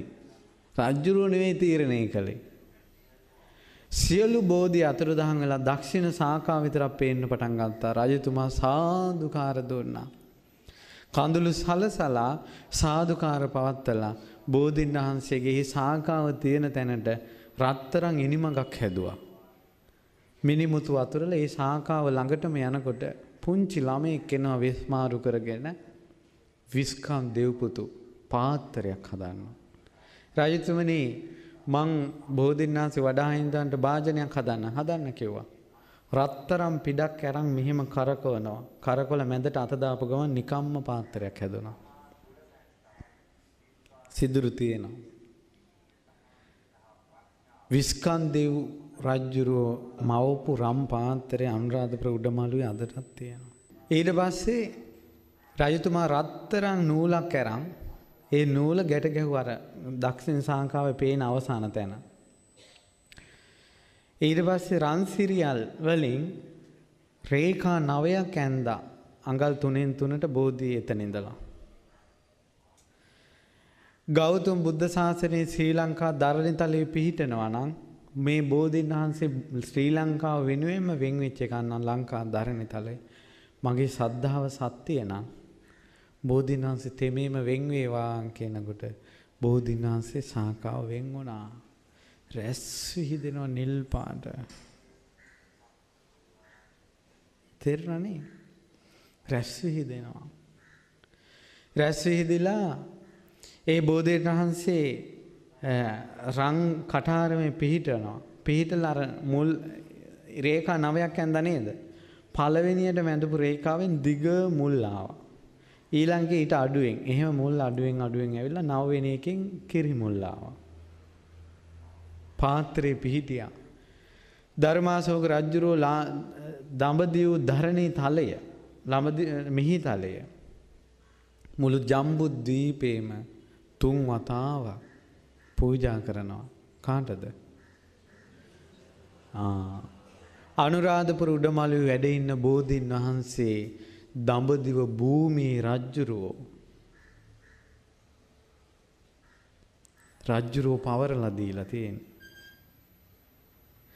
ඊට පස්සේ ආකාශයට පැන නැංග පාත්‍රෙත් එක්කම විශාල වලාකුළක් ඇවිල්ලා අහසේ වැහුණා. දවස් 7ක් පේන්නේ නැහැ. සියලු ආභරණ ගලවලා රජ්ජුරුව දොරටු පාන සුදු පාට රෙද්දක් සිල් ගත්තා වගේ දාගෙන කඩුවක් අතට අරන් අර භූමිය වටේ කැරකි දවස් 7ක් හිටියා ධර්මාශෝක රජුරෝ. මේ මිනි මරලා ලේ උඩින් හිටපු චණ්ඩාශෝක ධර්මාශෝක රජුරෝ ගැන අපි දන්නේ අල්ප මාත්‍රයක්. එතුමාගේ ශ්‍රද්ධාව. ධර්මාශෝක චරිතය ඉගෙන ගත්තොත් පුදුම ප්‍රේමයක් හට ගන්නවා ඒ රජුරෝ ගැන. පුදුම කෙනෙක් කියලා. ඊට පස්සේ ඒ ධර්මාශෝක රජුරෝ බෝධීන් වහන්සේ වඩම්මගෙන ඉස්සලා සාංචියට වඩිනවා. සාංචි ඉඳලා තමයි නැවට වඩම්මන්නේ. කඳුළු සලසලා සංඝමිත්‍රාව සමග නැවකින් මුහුදට සේන්දු කරනවා. රජ්ජුරුව කරවටක් දියේ ගිලෙනවා මුහුදේ. බෝධීන් වහන්සේ මුහුදට වඩම්මපු ගමන් මුහුදේ වතුර සෙලවෙන එක නැති වෙලා ගියා. ගව්වක් සුදු නෙළුම් පිපෙන්න පටන් ගත්තා. රතු නෙළුම් පිපෙන්න පටන් ගත්තා. ඕලු මානෙල් ආදී පස්පියුම් පිපෙන්න පටන් ගත්තා. ඒක සත්‍යයක්. රජ්ජුරුව ඒ දැකපු දේ සාංචිය කැටයම් කරලා තිනවා. අදටත් තියෙනවා මුහුදේ මල් පෙපිලා තියෙනවා. කැටයමක් තියෙනවා. සාංචිය තියෙනවා. ඊට පස්සේ මේ මොකද්ද මේ නිල්මන් රශ්මි ධාරා විහිදී මොහොත උඩින් මොකද්ද මේ වෙන අසිරිය කියලා මොහොතට අරක් ගත්ත නාගයෝ බැලුවා. වට කළා. වට කරනකොටම සංඝමිත්‍රා රහත් තෙරණිය ඒ ෂනේ මේ මොහොතේම මහ විශාල ගුරුළු වේශයක් මවාගෙන ආකාශයේ පියාසර කළා. නාගයන්ගේ ඇඟිලි ලේ හිඳෙනවා ගුරුළු දැක්ක ගමන්. වැඳ වැටුණා සමා වෙන්න කියලා. ඊට පස්සේ කිව්වා මොකටද ආවේ? අනේ කියන්නම් ඉස්සෙල්ලා වෙස්මාරු කරගන්න කිව්වා. දැන් සංඝමිත්‍ර රහත් තෙරණිය නැවේ වැඩ හිටියා. කිව්වා අනේ බෝධියට වඳින්න ආසාවට ආවේ. අපිට වඳින්න දෙන්න. නෑ මේ ලංකාවට වඩාම. ඊට පස්සේ කිව්වා අනේ බුදුරජාණන් වහන්සේ මේ රන්තලිය දානකොට ගිහිල්ලා මහා කාල කියලා අපේ කෙනෙක්ගේ ළඟට නෙවෙයි තැලිය වැටුනේ. 7 වෙනි සතියේ මේ බුදුරජාණන් වහන්සේ වැස්සට තෙමෙනකොට 6 වෙනි සතියේ අපේ කෙනෙක් නේද ගෙයක් හැදුවේ. බුදුරජාණන් වහන්සේ අපලාහ කියන අපේ නාගයෙක් দমনය කළා අනුකම්පා කළා නේද?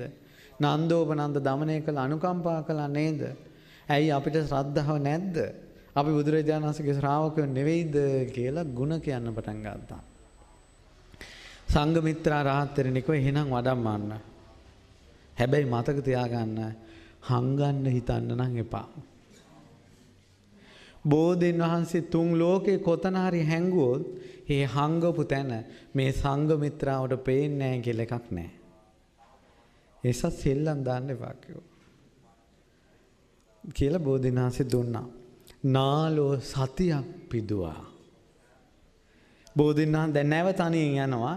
බෝධීන් වහන්සේ නාගලෝකෙට වඩම්මලා නාගලෝකේ සතියක් රන් රිදී මුතු මැණික් පුරවලා උදේ හවස නාගය වඳිනවා. අනුරාධපුර උඩමල්ලි වැඩ සිටින බෝධීන් වහන්සේ නාලෝ මුතු මැණික් උඩ සතියක් වැඩ හිටියා. දෙවියෝ බ්‍රහ්මයෝ වඳිනවා පුදනවා මුහුද දිගටම මල් දානවා අහකසෙන් චාමර සල්නවා පවන් සල්නවා සීසත් දරනවා. 7 වෙනි සතියේ බෝධීන් වහන්සේ නැවේ වඩම්මනකොටම නැව ලංකාවට සේන්දු වෙලා.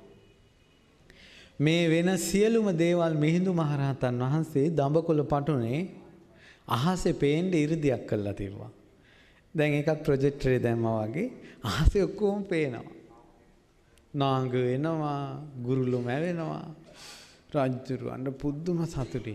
මේ අහසේ දැක දැක හිටපු බෝධීන් වහන්සේ අන්න ඈතින් වඩිනවා. රජතුමාට ඉහෙවුන් නැහැ ප්‍රීතිය. සාදුකාර දිදී මොහොතේ ටික ටික වඩිනවා. ගිහිල්ලා රජුරෝ කරක් යනකල් මොහොත ගිලුණා. දෙවියන්ට ප්‍රිය වූ දේවානම්පිය තිස්ස. ඒ දේවානම්පිය තිස්ස රජුරෝ බෝධීන් වහන්සේ සාදුකාර දිදී වඩම්මගෙන ඒ ඉස්සෙල්ලාම ලංකා දරණිතලේ මහ පොළොවට බෝධීන් වහන්සේ ආරම් පළවෙනි පියවර තැබුවේ අද වාගේ දවසක. උඳු අප්පුම් පොයේ දවසේ තමයි බෝධීන් වහන්සේ ලංකාවට වැඩමවේ.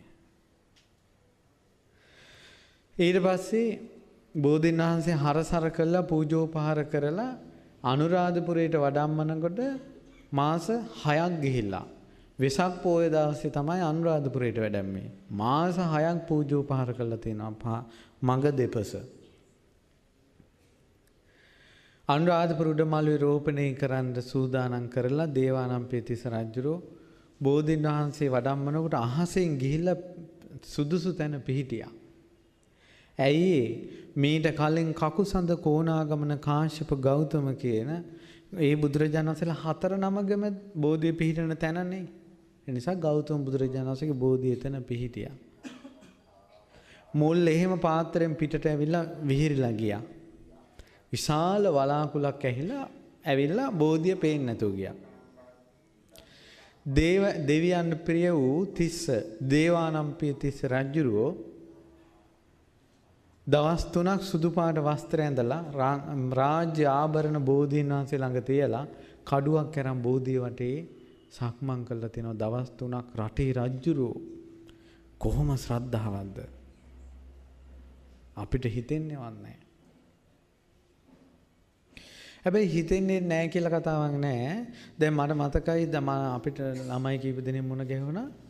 දැන් ඔය මට මතකයි ඔය කන්තලේ බෝධි රෝපණය කරන දවසේ ළමයි දෙන්නේ 3 දෙනෙක් උදේ පාන්දර දැන් බෝධි උදේ පාන්දර රෝපණය කරන්නේ මේ උදේ පාන්දර බෝධි රෝපණය කරලා ඇවිල්ලා මට වැඳලා පින් දුන්නා. ඊට පස්සේ මං ඇහුවා ඇයි කියලා. ස්වාමිනී ඊයේ රාත්‍රී එළි වෙනකල් මේ කඩුවක් අරන් මම ප්‍රදක්ෂිනා කළා බෝධි වටේ. තව කෙනෙක් රෑ එළි වෙනකල් චාමර අරන් පවන් සලසලා බෝධීන් වහන්සේ වටේ ගියා. ඒතර ඒ ළමයින්ට හිතිලා නේ. එහෙනම් එවැනි පුණ්‍ය සංස්කාර තියෙන අයත් ඉන්නවා. රජ්ජුරෝ දවස් 3ක් කළා. හැබැයි ඉතින් බෝධි වංශය දැනගන්න ඕන. උන්ටකට තමයි තේරෙන්නේ. ඔය කෙටි කරලා කියන්නේ. අතිශෝක්තියෙන් කරුණ විස්තර කර කිව්වා නම් ඒ අංශිරිය අපිට දරා ගන්න බෑ. ඊට පස්සේ පින්වතුනි ඒ බෝධීන් වහන්සේ දවස් 3න් මෑත් වෙලා විශාල වෘක්ෂයක් මම හිතේ රියන් 10ක් විතර මම මතක නැහැ. විශාල බෝධීන් වහන්සේ නමක් දැන් පේනවා. ඒ බෝධීන් වහන්සේ ළඟ 18 කුලයක ඇත්තෝ උපස්ථාන කළා. බෝධියේ පිරලයක් හැදුණු ගලවන්න වෙනම කුලයක් ඉන්නවා. දුම් අල්ලන්න වෙනම කුලයක් ඉන්නවා. අලි එලවන්න වෙනම කුලයක් ඉන්නවා. අලි එලවන්න ගින්දර ගහන්න දර ගේන කට්ටිය වෙනම ඉන්නවා. ඇයි දර මිටි පෙරහැරද මොකද එකක් කියලා එකක් තියෙනව නේද? දන්නේ නැද්ද? ඔක ලංකාවේ තියෙන්නේ. ඔයාලා දන්නේ නැත්ද ඇති. ඇයි අර තියෙන්නේ මේ දර මිටි කැඩුවා රෑනිදි මැරුවා කියලා ওই කවි කියලා තියෙන මිනිස්සු. එහෙම දර මිටි අරන් අදටත් කතරගමේ ඉඳලා පහ ගමනින් එනවා. ඊට පස්සේ අලි එලවන්න වෙනම කට්ටියක්, දුම් අල්ලන්න වෙනම කට්ටියක්, පුන් කලස් තියන්න වෙනම කට්ටියක්. වෙනම කුල 18ක්. කොහොමද බෝධින්නාථගේ ආරක්ෂා? ඊට පස්සේ බෝධින්නාථේ ප්‍රාතිහාර්ය පාමින් වැඩ හිටියා. ලංකාවට ලෝකයට සෙත සැලසුවා. රජවරු බෝධින්නාථේ ළඟ වැඳ වැටුණා. දේවානම්පියතිස්ස රජුරෝ ලංකාව පූජා කළා ජයශ්‍රී මහ බෝධින්නාථේට. ජයශ්‍රී මහ බෝධින්නාථේ එලාරගේ අතටපත් වුණ නිසා තමයි දුටුගැමුණු රජුරු යුද්ධ කරලා ඒ ජයශ්‍රී මහ බෝධින්නාථේ බේරගත්තේ. එලාරගේ යටතේ තිබ්බ බෝධින්වහන්සේ ඉතින් බෝධියට හානි කළේ නැහැ. ඇයි ඒ රටේ සිංහලයොත් හිටියා. සිංහලයොත් සේනාවට දාලා හිටියා. නමුත් රජුරෝ ප්ලෑන් කළා රෑට ගිහිල්ලා බෝධිය කපන්න ඕන කියලා. ඊට පස්සේ රෑට ගිහිල්ලා බෝධිය කපන්න ඕන කියලා සේනාව එවනකොට ඔය මේ දාලා හිටිය සේවකයන්ගේ අතරේ හොඳ සිංහල වීරයෙක් හිටියා. කවුද? නන්දි මිත්‍ර. එයා අංගම් පොර දන්නවා. ඒ කියන්නේ කෙනෙක් මරන්න පුළුවන් සද්දයක්වත් එන්නේ නැතුව. නිලවලට අනින හැටි දාන්නවා. එක කකුලක් පාගෙන අනෙක් කකුලෙන් ඇදලා මිනිස්සු ඉරලා දානවා. තරම් ශක්තියක් තියෙනවා. මෙයාලා හැංගිලා ඉඳලා අර එන සේනාව තප්පරෙන් විනාශ කරනවා. සිංහල මිනිස්සු. ඒගොල්ලෝ බෝධි ප්‍රාකාරයෙන් එහා පැත්තට විසිවා කරනවා. බෝධියට අධිග්‍රහිත දෙවියෝ මිනි අතුරුදහන් කරනවා. ඇත්ත කතාව. උදේ වෙනකොට සේනාව ගියාමයි හොදුවක්වත් නැහැ. රජුරෝ බය වුණා. බෝධියට හානි කළේ නැහැ. ඊට පස්සේ මේ බෝධින්වහන්සේ පැවතගෙන ආවා. ප්‍රාකාර බැමි හැදුවා. නොයෙක් කරදර විපත් ආවා. බෝධින්වහන්සේ එක ස්වභාවික විපත් වලට ලක් වුණා. අතු කැඩුනා. නමුත් යම් හානියක් වෙනකොට ඊට කලින් අනාගතයට බෝධි අංකුරයක් හට ගන්නවා. උතුරු දෙසට ශාඛාව විහිදලා නැගෙනහිරට පැතිරිලා අදටත් උඩමළුවේ විජයශ්‍රී ජයශ්‍රී මහ බෝධින්වහන්සේ වැඩ ඉන්නවා.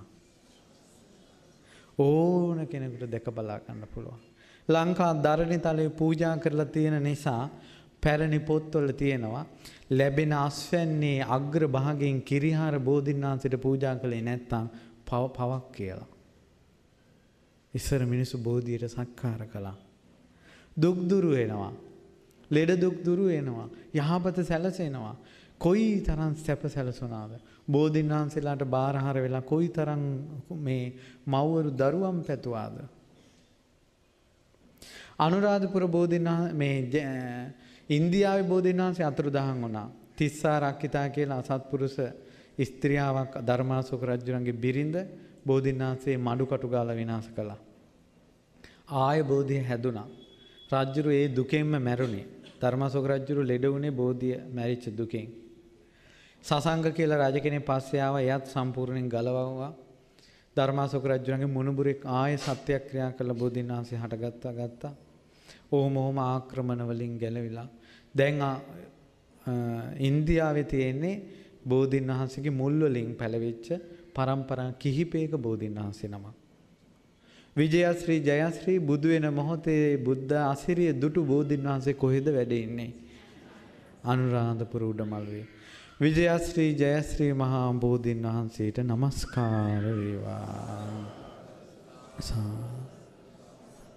ඉතින් ඒ නිසා ඒ බෝධින්වහන්සේගේ අනුභවය අපි කතා කළේ. ඒ බෝධින්වහන්සේගේ අනුහසයෙන් දුක් දුරු වේවා. සියලු දෙනාට සියලු යහපත සැලසේවා කියන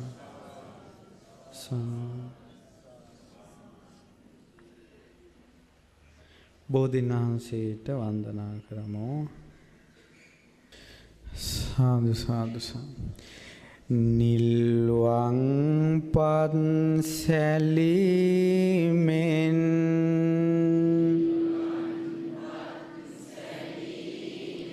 මුනිදුට සෙවන දී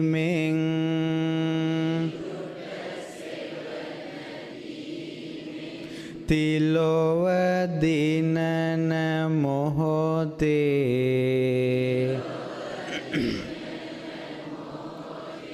බුදුරැස් සිරි ලැබීමෙන්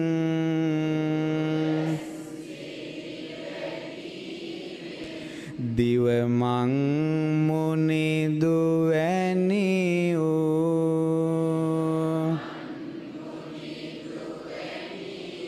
බෝරජාණන් වහන්සේ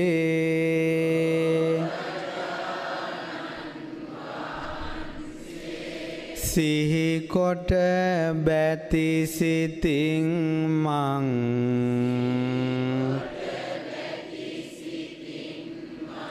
බෝධිරාජා නමාමි